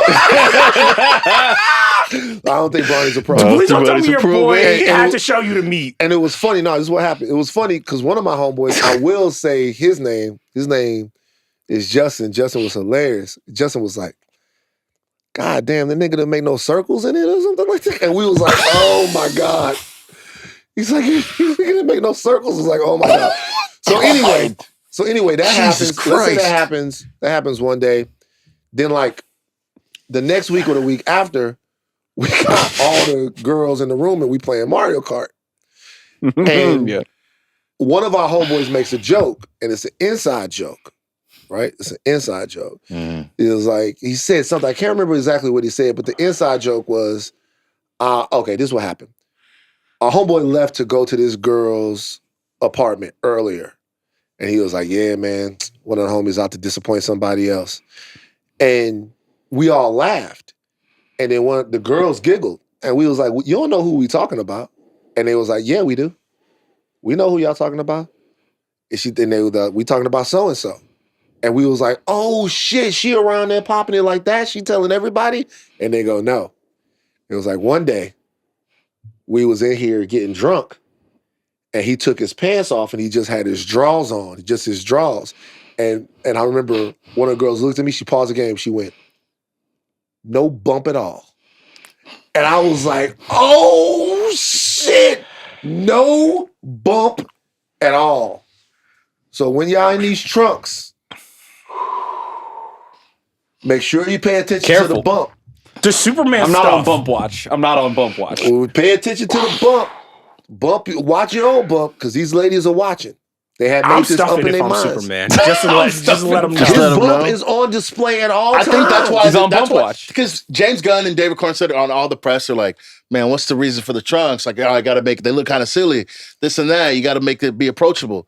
Nah, man, you can't let nobody see your meat through the shit, man. Yeah, that's what it is, man. But what I want for bump watch is like, does Superman's meat get harder and bigger the closer he is to the sun? When it's kryptonite, does it shrivel up? Right. Probably the first thing to go. Yeah. Probably the first thing to go. Yeah. But think about it, because well, you remember when he was looking up, it was cold. Yeah, his meat look like a raisin. Yeah. But then why are you so gross looking? The sun comes out, and that motherfucker. Hey, Lois, I just need a quick second. Hold on. Let me fly to the sun and back. I'm liking this movie the more we talk about it. If we being real nerds about it, Metamorpho. Great. This nigga is just like, I know how to make kryptonite.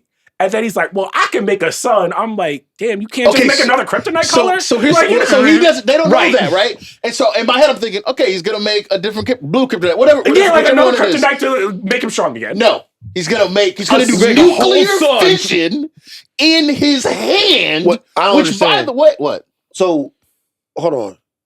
Metamorpho could have made another kryptonite for who? Like another color. Yeah, another color of kryptonite for Superman. That's what you're saying. He doesn't know about the different kryptonite He doesn't colors. know about the different kryptonite colors. I assume. But I was like, it would be way easier to make a different kryptonite color than a sun. Right. Like nuclear. First of all, I mean, it doesn't seem that hard for him because he just did this. Not only should that whole place burn to the ground, everybody should have been blind. It's insane. The gravity that it takes to do nuclear fission at any level is insane. Well, right? Jomi, we are watching a movie. Yes, we are watching. No, I get it. But just for like that I one didn't little think about that. again, That's good. I'm like, this is fun. It's all like I'm in the flow. It didn't like ruin the movie for me. But to step away and think about it, it's like, yo, man. It's insane to think about. Yeah. You just did a little. They really don't know about the other kryptonite. He just made a sun in his hand, and we were like, cool. Let's move on. Yeah, because the girl, like, look, she's like, he ain't making a sun. That was actually great. So James Gunn does know about the prison experiment. By the way, the guy that was holding Metamorpho's son, not so quick on the uptake, right? No. You saw that whole thing happen. It's like he sees Metamorpho. It's like not exactly. Didn't do his job. Hey, if he makes a funny movie, kill the kid. But before we move on, legitimately surprised when Luthor executed that guy. Molly, yeah. Anyway, go ahead. That was crazy. Yeah. That's part of like why this was such a good villain in the movie. My unpopular take, that's an ugly baby. That's a cute baby. Popular. That baby was He ugly didn't look great. as hell. He was green and weird. So when they're trying to say, I'm like, you can Let him die? lead a baby. All right, Jomi, you didn't went too far. A rare Jomi L here. Green babies don't deserve to live? Yeah, Lead a baby. Not actually, but like it's like every time they cut to baby, I'm like, Martian Manhunter somewhere like, I wake up in the morning and I see his fuck 50. Green baby. Like, what's he for? Not actually, but I was just kind of like, hey man, y'all could have let that baby cook in the CGI machine a little longer. I had some questions for like, speaking of like, me. I was just like, we saw Metamorpho's wife. I'm like, she not green. So I'm just like, why the baby? Like, what's happening here? Not as Sean Jeans. It's like Sean Jeans. Half green. Yeah. Well, people like look like they dead. Like, what did the mom even put but on Metamorpho, like, I guess he can Metamorpho make sperm? Absolutely. You can make anything. You guys, I mean, I don't know. I've never. If you can make a sun with your hands, I'm pretty sure you can make anything. Well, you got to remember, at the end of the movie, he turns his hand into a big hammer, like iron hammer, to smash the tank. I'm sure he can make another hammer. Trunks. Yeah. So a couple of things that I liked because we've been potting forever and they have so much work to do. But, sorry guys. So I'm sorry. A couple of things I liked. Number one, there was literally a shot where and Jomi was sitting next to me where I went, oh my God. I'm sorry. I knew exactly what you're talking about. There was literally a shot. I'm sorry. For a Superman nerd, Superman porn, there was literally a shot. Oh, when he comes out from the dust? Yeah. That was beautiful. I went, oh my. I literally, Jomi was next to him. I went, oh, yeah. God. It's when he catches the building and he lets the car free and then he lets dust it fall. And he's just like rising and he above rising out of the dust. And you the got sun bricked up? Bricked. Super brick. Super brick. I did not know that was going to be Van Catton. I'm like, oh my God. And then at the end, when they took the training wheels off a little bit and let Superman get busy, we have not all talked. We have not talked about my homeboy Krypto, who is also in the movie way more. I will have to say, Krypto, my favorite part of this movie, they might have to put that space dog down. So I wasn't messing with the baby, but you gonna let him kill the dog? You just want to Jomi. I don't want them to do it, but I was like, damn, Krypto biting humans now. Well, I will tell you something. He's got no discipline at home. That's why they keep him at the Force of Solitude. You can't take him to the crib. Right. He gonna kill somebody. Millie Alcock's Supergirl. cameo was a nothing burger. But like She exists. But she exists. It's cool. We'll see it. And they also told me a lot about how they're going to do that movie. Yeah. Having read that run and how she like came and she was like drunk and all that shit, I was like, oh, I know exactly what Superman and Supergirl was. Right. It could be fun. But Krypto being in the movie a lot, being in peril a little bit, James Gunn, a lot of likes to put animals in peril. He loves animals. Had to save that squirrel, man. But save the squirrel. He knows that what James Gunn knows. He knows that we're iffy on people, but animals. Krypto was the best part of this movie. I loved fucking Krypto. I wish he would die though. No, I don't wish he would die. I'm just saying. Did you get a bark collar on him or something? Like, all right, guys, let's just be real. Even Superman is just like, I can't even leave him at my parents' crib. He gonna kill the cows. I'm like, hey, yeah. That part was funny, man. That was funny. Like, yo, Krypto. What the hey, dude? At the end of the movie, when Millie Alcock shows up, he's like, "Look at this, no home training. Yeah, no discipline. Out there wilding. What's wrong with you?" Wait, is it the Robot 4 who is just like, he doesn't realize we don't care? Yeah, he lives or dies. I don't even think Superman likes Krypto that much. No, he He's not don't. fucking with him. But at the end of the movie, where it's Superman and Krypto in because the best fight scene is the Mr. Terrific fight scene. Right. But I did really enjoy Superman against all of the Raptors. The Raptors, yeah. And seeing him get busy and spin around with his laser, seeing Krypto and Superman in action together. And when they're fighting Ultraman, and like he's like, "Oh, if I take out the cameras, you can't control him. I could be him." Right. And then over Krypto Brawn. is like taking out the cameras. Bravo, Echo. Yeah. That's But pretty also, solid. does fighting work that way? I know y'all like the 1A or A1 or whatever. I'm like, hey, yo, not my Superman. My Superman can get busy. Like, call up Bruce, get some kung fu lessons. And he was getting washed at every single turn. He was. You know what I thought about? I thought about great performances in boxing that I've seen. I'm gonna start sending y'all these videos because there's a lot of videos I don't be sending y'all because y'all don't be responding to videos in the text. It's not that. Well, you've sent a couple that you sent a couple that have scorched the earth. For yeah. Not only that, but because he's like he's telling the truth, but he kind of lying too. Because we'll be at the crib watching a game, and then at halftime be like, "Let's go to YouTube," and now you're sitting there. Halftime 15 minutes. We sitting there for 30 watching boxing videos, watching videos about lead now you see and his how technique. it poisons the water. He doesn't think that he has. And he's gonna rewind. He's gonna rewind it, right? Yeah, you see. I missed it. Check this out. This is why Frazier was the GOAT. Actually, but it's not even just boxing. It's the hey yo. Have y'all ever wondered the Empire's tax structure? Yeah, you got 20 minutes. I'm like, the game is back on, man. It's the AFC Championship game, bro.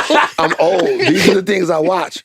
But when you watch them videos, every once in a while, there's one where it's like, this dude figured something out in the second round.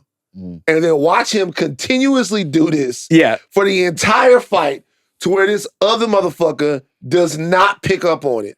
Like, every once in a while, it'll be like Floyd was doing it. Know the good guy, Floyd Mayweather Jr. Floyd was doing it where he was jabbing Diego Corrales, rest in peace to Chico, jabbing him to the stomach, jabbing him to the stomach, jabbing him to the stomach. And then eventually he feints the jab and just knocks the shit out of Chico and puts him on his ass. So anytime while I'm in a movie where you remember the Jason Bourne movie? Or no, not Jason Bourne movie. It was in Batman versus Superman. Where it was in Batman vs Superman where two guys are fighting in some kind of fucking. It's in the little when he's trying to find the Portuguese, the white Portuguese, and he's going underground to the fight ring. Good movie. Okay, and he sees the black guy because Bruce cares about the brothers, and he whispers into his ear, and then all of a sudden he knocks him out. Yeah, I'm always going, that shit possible. That shit could happen. Like you could see somebody's pattern. If you're in a fight, if Bruce Wayne just I talked way too long about that. I apologize. I'm so sorry. I apologize, Elaine. Analyze his fight pattern. I don't know. This is the biggest fucking movie for us of the year. We can go a little fucking long. Right. All right. As we're wrapping up, does this movie do what it needs to do? Which is like, I think it had to do two things. It had to prove to us that Superman could fly. Pun intended, but it also had to kind of pitch us on the DCU. Dan, did it do both? Yes. I'll give you two answers as to why. Number one, the things that annoy me or I thought they were going to annoy me in the movie didn't end up annoying me at all. Like, I didn't have any problem. I didn't think about it when Superman was flying. I didn't think about all of the other stuff. Why are his eyes red when he does this? That's not what happened. He got lays in his eyes. The whole nine. All of that stuff that what we thought we know didn't end up happening. Let me tell you why the movie made me believe in the DCU. Yes, I know Eddie a little bit. I'm saying it. I know a little bit. He's a great guy. But Mr. Terrific to me was the proof of concept in this movie of the DCU. Superman worked. The character worked. The three leads were great. Lois Lane was great. Jimmy Olsen worked. The three leads were great. However, that character being introduced as competently, being written as well as what he was, and being as cool as what he was, to me, says that, because that's a character that hasn't really existed before, that people are going to be like, oh, where is this guy coming from, right? Mm-hmm. Like, that to me says that James Gunn can take old comic ideas and make them into fresh film ideas. That he could take characters that we know from the comics, which essentially was the Marvel thing, right? I don't want to compare it to Marvel, and we've done a great job of not Marvelizing this conversation, so I'm sorry to have to do this. Essentially, the Marvel thing was, this character has existed in the comics for a long time, and some people like this character, some people love this character, but let me tell you why it's a good character on screen. And that was really kind of what they mastered. Now, getting Superman right or getting Batman right, cool. Getting Mr. Terrific right, getting Lobo right, getting these characters right. This is where the rubber meets the road for building your comic universe. So I think tonally, I would not expect every DCU movie to have the exact same tone, because he has said that he's not going to write and direct all of these like Snyder did, which would be a mistake if he did that. So I'm expecting some different tones. I want to see what Clayface has. I want to see, but just knowing that we're going to get completed scripts, which this script, even if you felt like it was overstuffed, it had very clear first, second, and third act with answers to questions in the script and character development, and we learned more. It was a good, tight script. And also, I could tell this was the movie he wanted to make. It's a movie he wanted to make. It's like, whatever I could say about, like, I didn't like this or that or the third, I felt like the difference between this and a lot of later stage Marvel films is, I'm like, everything on this screen is something that James Gunn believes in. Well said. Right. And I'm just like, I can nitpick at it, but like, I felt don't have to be perfect. It just has to be. It has to be visionary. It has to be like the vision of creatives. And so those are my things. I think the DCU is in good hands. I wouldn't say that just because James Gunn made a good Superman movie, because he's not going to be making all of these movies. But the fact that there was care given to new characters on screen and they were developed, and I was like, oh shit, there's a world here, and I see it. So I think I'm in the same vein of, like, I enjoyed the movie. I thought it was really good. But I love the characters. And so knowing that there are more opportunities to see those characters again, that's where I think the movie excelled at, is the fact that I cannot wait to see David Cornsett as Superman again. I cannot wait to see Lois Lane again. I cannot wait to see Jimmy Olsen again. That's the real magic of the movie. And so in terms of making a good movie, they did it. In terms of selling me on the DCU, 100%. I can't wait. I'm very excited to see what the DCU goes. I think that I'm a little bit less on the DCEU of it all, because again, I'm looking forward to a lot of fresh and interesting takes and tones under the shadow of James Gunn's new Superman. I think that has still yet to be proven, only because of the people that he will now bring on. I think James Gunn is really, really good at playing with these interesting and excellent tool sets and toys. And I loved this movie. I had a great time with it. I'm very, very interested to see where the DCEU goes, because we have a lot to build on now, and that is exciting. So, yes to the first, pretty much yeah to the second. This is going to sound like a diss, and it's not. This movie actually made me want the DCU to produce less and to kind of like take the stuff that they're working on and just make them movies. Where I was just like... the Lantern series that is about to come out on HBO. Part of me was like, after seeing this movie, I'm like, damn, I just wish that was a movie. Where I just kind of wish that I want that early phase 1 Marvel feeling where I'm like, all right, you gave me Superman, you proved you can do Superman. Give me that 2-hour Green Lantern movie. Give me like a 2-hour, like small Justice League quirky movie where it's like maybe Batman and Mr. Terrific and Guy Gardner and Booster Gold. Like, you're saying that there's a chance that they fall into the same trap that Marvel did. Yeah, it's very easy to get into that. Yeah, where almost I'm like, I think the reason why I could be like, even if this movie wasn't everything I wanted, the reason I can walk away feeling positive about the experience is I'm just like, oh, there is a difference seeing these characters on screen done well in a very contained package. I see the vision. I have a question for you guys. And it's something that I was thinking about after the movie. And I know you just mentioned, like, we're not trying to compare the Marvel and the Marvel stuff, but where do you guys think this ranks in terms of James Gunn's superhero offerings in cinematic universes? We should do that. We should save that. I already know where it is. Okay, go for it. I've really been thinking about this, and I'd have to think about it. So yeah, you go because I have a thought too. But in terms of his like superhero film. Yeah, Guardians of the Galaxy 1 is still at the top. I would say Superman is probably in the later stage Guardians of the Galaxy Volume 3, where I'm like, I think Superman is better than Suicide Squad. Mm-hmm. I think it is better than Guardians of the Galaxy Volume 2, but I don't know if it's better than Guardians of the Galaxy Volume 3. Almost a tie, but if I'm just the reason why I wanted to do this since I have to rewatch Guardians of the Galaxy 3 because I have a feeling that there's just no way Superman could be as good as a movie that finishes off a trilogy and ties up that many bows. Yeah. But I also think the films have the same problem where it's like, I think Guardians of the Galaxy Volume 3 was really overstuffed and this movie is overstuffed. And I'm wondering if, like, do you guys think if James Gunn is like, I'm doing the second Superman movie, he might feel a little bit more emboldened to be like, all right, I've launched the universe. We could focus on Superman. Or is it always going to kind of have to be like... I do. I think this film, because first of all, for the next one, it might be good to see like Superman on another planet or something. Like I don't know, do something really out of whack or maybe or Superman up in space. I want to see Brainiac. I think they could do, but in this one, I thought it was an incredibly smart decision to put Superman in the middle of a world. Yeah. And have the world all around. No, I agree. Yeah. So just so we kind of get to know the world and him as sort of like a guy.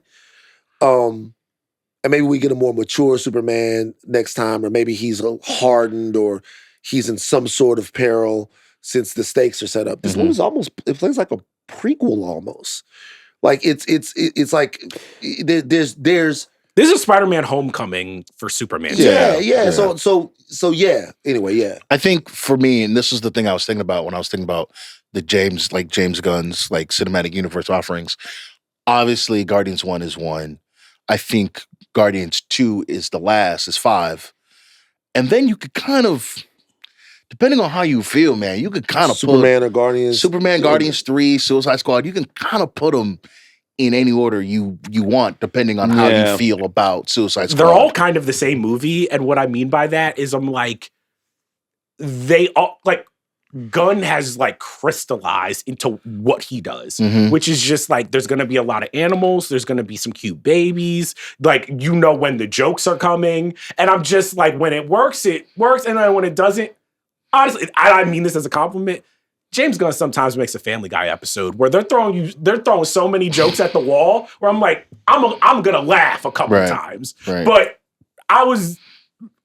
we didn't answer this. Now that we've seen this movie, do you want a Brave and the Bold Batman in this universe, or do you still want Robert Pattinson in this universe? Or just Robert Pattinson doesn't work. Robert Pattinson doesn't work in this universe. I feel like you don't think there's Gotham any City Easter egg in the movie. Yeah, right. You saw it on the little sign. You saw the Gotham. sign. So you guys think there's no way you could see Matt movie Reeves' does not- Batman in this DCU? That nigga gotta lighten up. That nigga got to lighten up, have some fun. But think about the dichotomy between them, though. It'd be hilarious. It'd be hilarious, but so funny. That dichotomy still works, even if you lighten up Batman even a little bit. Well, yes, but I think like that particular, like Pattinson in particular, be such like a type high wire act. I'm wrong. Actually, you guys are right. You could do it. You have to like get it right because what you don't want is him, Batman, to come around and just sour Superman, or for Superman to come out. Can I ask you guys this? The only thing I would say is I could make an argument that we haven't seen a version of Pattinson's Batman that is formidable enough to be on, because Batman has to be.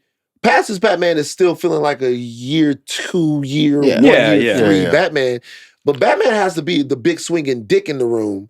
Not brooding emo Batman, but he has to be like swaggy, confident. He's got to he's not like Lex. He's not evil like Lex. He's got to be able to stand up to Superman and be like, I'm not really worried about this. Fuck you. Yeah. But even aesthetically, because I think what the MCU decided to do in the beginning is we are going to kind of make all of our solo movies look very, very similar. So when the Avengers come together, it looks different. It's not as and like part of me is like, why couldn't you do like the complete inverse of that? Where it's like when Batman is in Gotham, it looks like a fucking Batman movie. And when Superman is in Metropolis, it looks like a fucking Superman movie. But when the Justice League comes together, we make a new palette. It looks like, is that possible in movies? I don't actually, because I don't think so. Because flare goes like, from green to... I think about the first part of Batman when he's driving around Gotham in his motorcycle.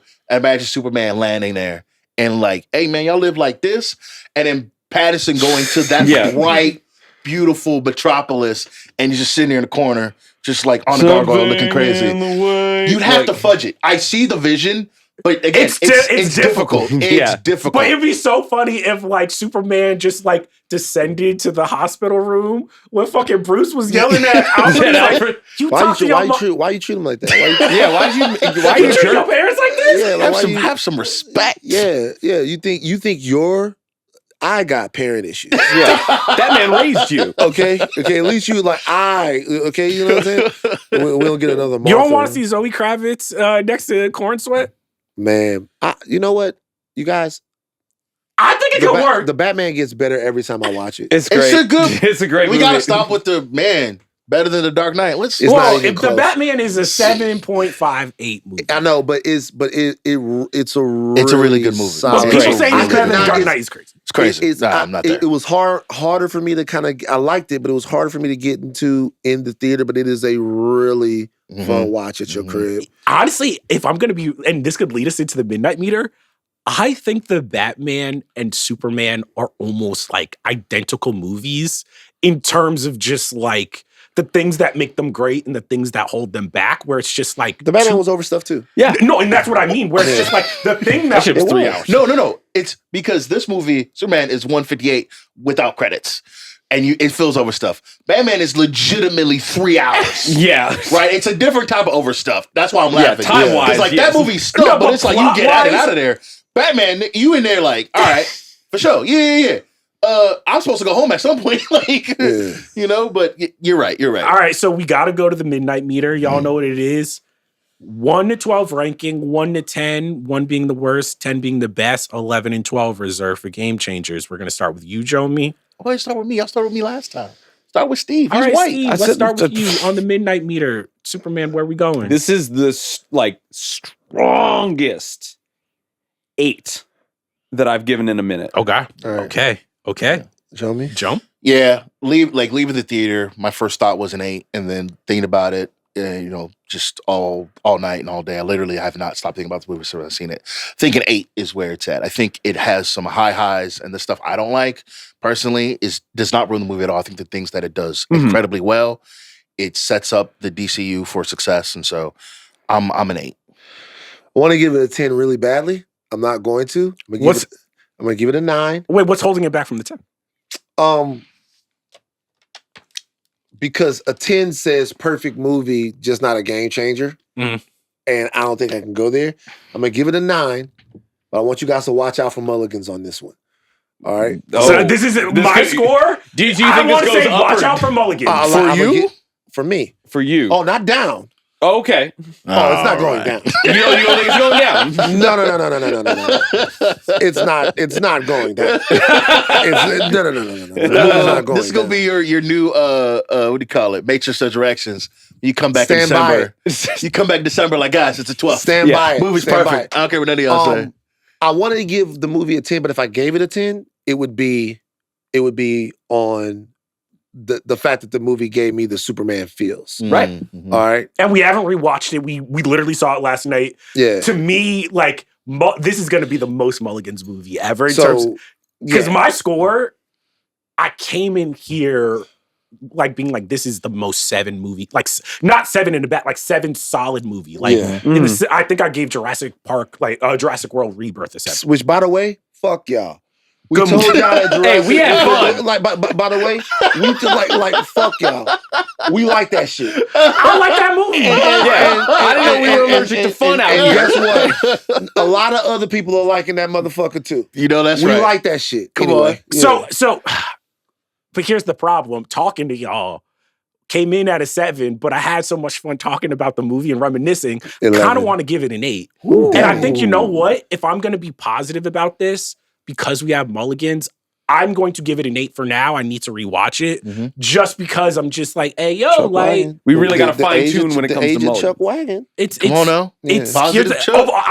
I nitpicked at this and that, but in terms of I will always, people are always like, oh, why are you so down on Super? Is that? I'm like, hey, yo, this movie can be corny. James Gunn some of his humor can annoy me, but I'm always going to support people where I'm like, all right, you had a vision and you committed to it. Yeah. If I felt like I was in safe hands, if I felt like, oh, I had a fun time at the movies, like that to me wins out overall. And I think James Gunn I've been up and down on certain movies he's made, but he's always been able to land the plane and make me be like, all right, I'm glad I spent my time watching this. Yeah, well said. That's great, dude. We didn't talk about this, but like one of the funniest parts in our theater, at least, was the Peacemaker cameo.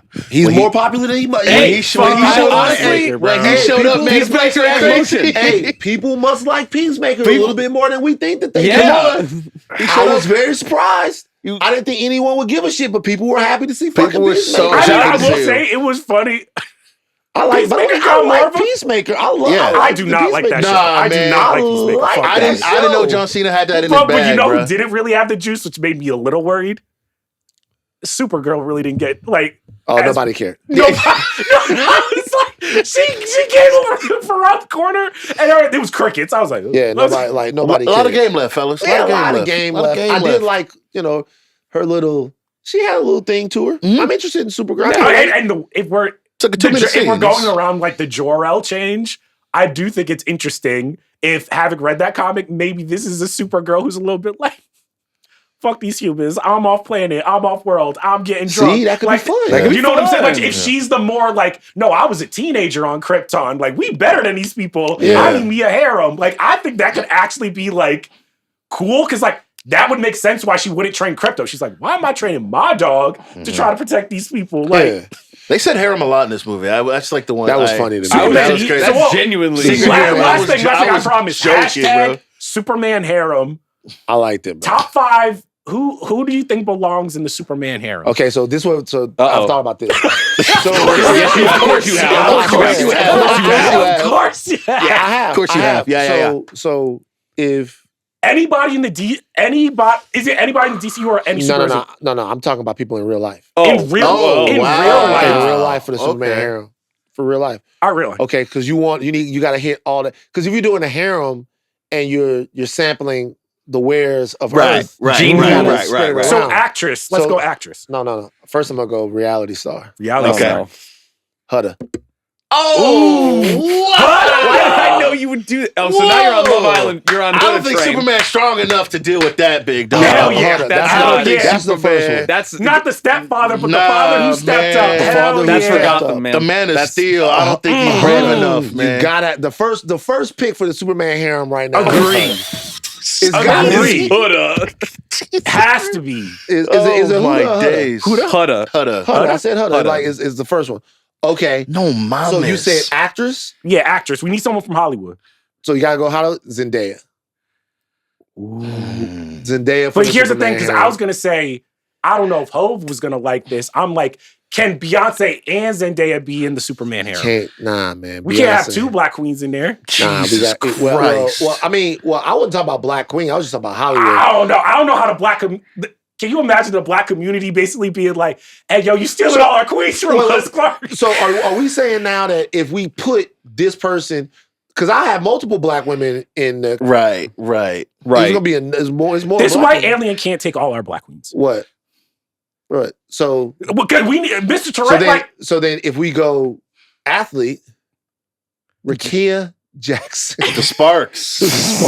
LA Sparks. LA Sparks. This is an insane conversation. I just like, there you go. Why is it insane? Because it's real people. It's real people.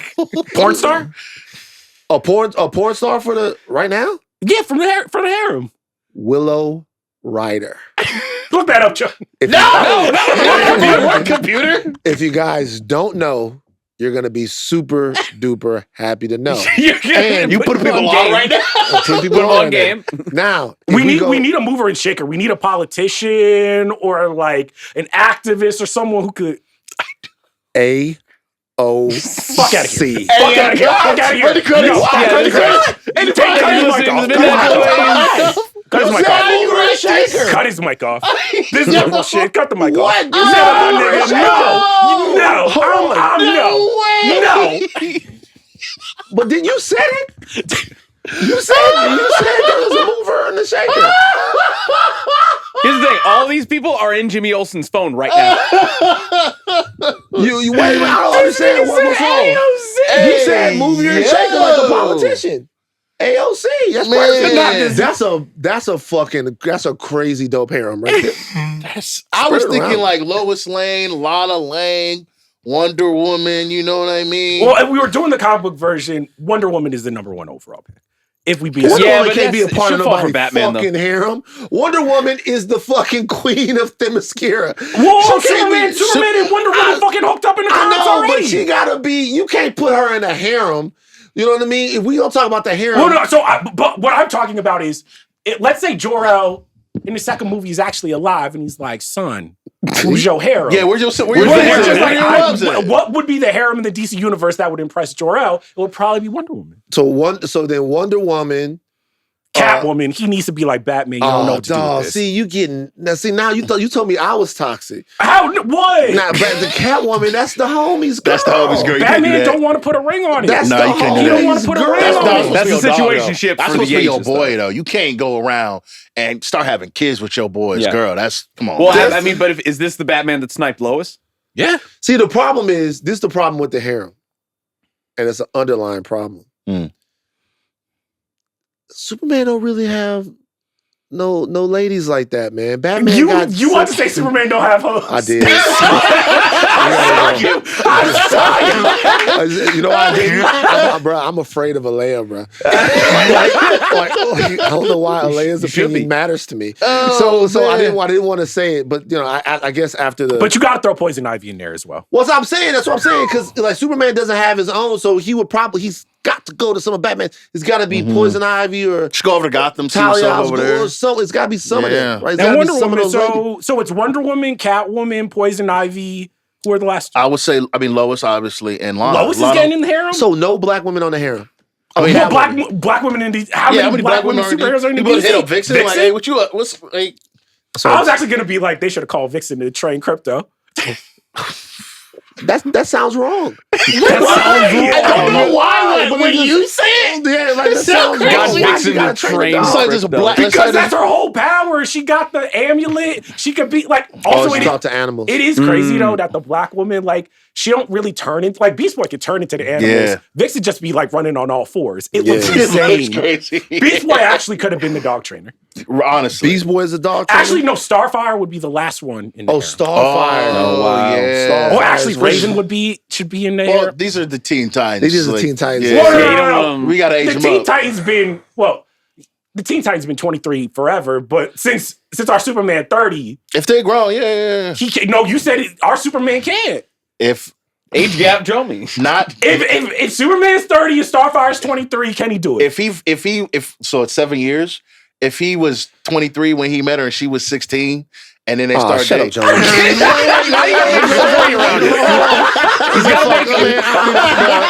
I'm disgusted, bro. I'm disgusted. That's all right. Our producers in the Salt Factory are Alea, Jay Whaley, Jomi Adeniran on socials, #Super Harem, and additional production from Arjuna Ramgopal. Chuck, take us out. Superman can fly. Krypto is pretty mean. We support the super harem. But Clark, you can't have all our black holes.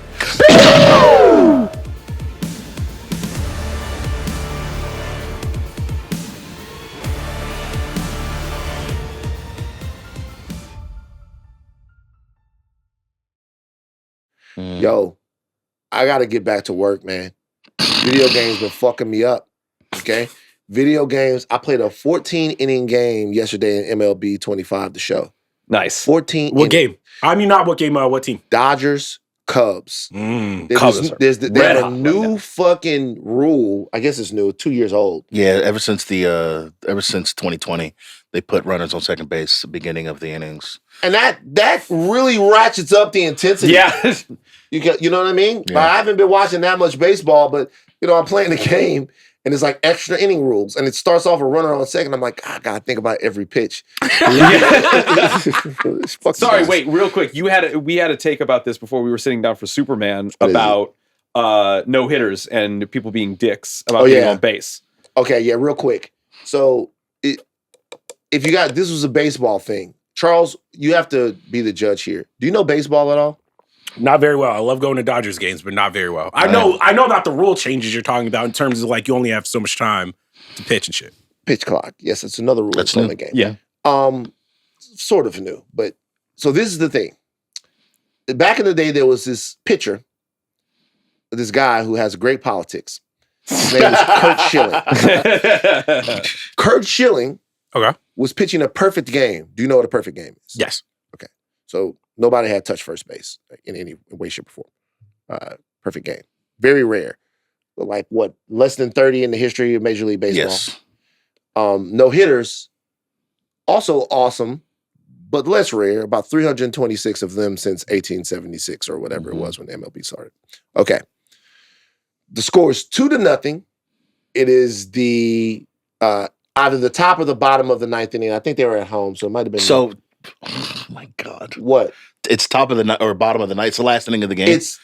I'm pretty sure. Look this up. Somebody look this up. I'm pretty sure that this was in the last inning of the game. It makes this is what game? This is against who? It makes it even worse if it's the last inning. Kurt Schilling, perfect game. Kurt Schilling, perfect game, but let's see. Oh, no, excuse me. It's in the 8th. Okay. It's in the 8th inning. Still lame. But. It's in the 8th inning. So Kurt Schilling has a perfect game going. The score is 2-0. And a gentleman named Ben Davis comes up to bat and he bunts. The bunt drops between the pitcher and first base and kind of that bunt, no man, like a drag bunt, and then he gets on first base. Okay. Now, the argument that we had was there's an unwritten rule in baseball that bunting to interrupt a perfect game, something that's so historic, is kind of Bush League bullshit. Dick move. Dick move. Do you agree with that?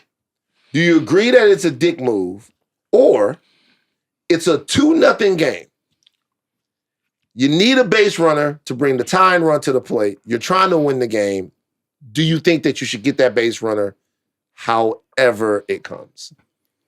As a true hater, fuck your history. You know what I'm saying? Fuck your shit. Because here's the thing.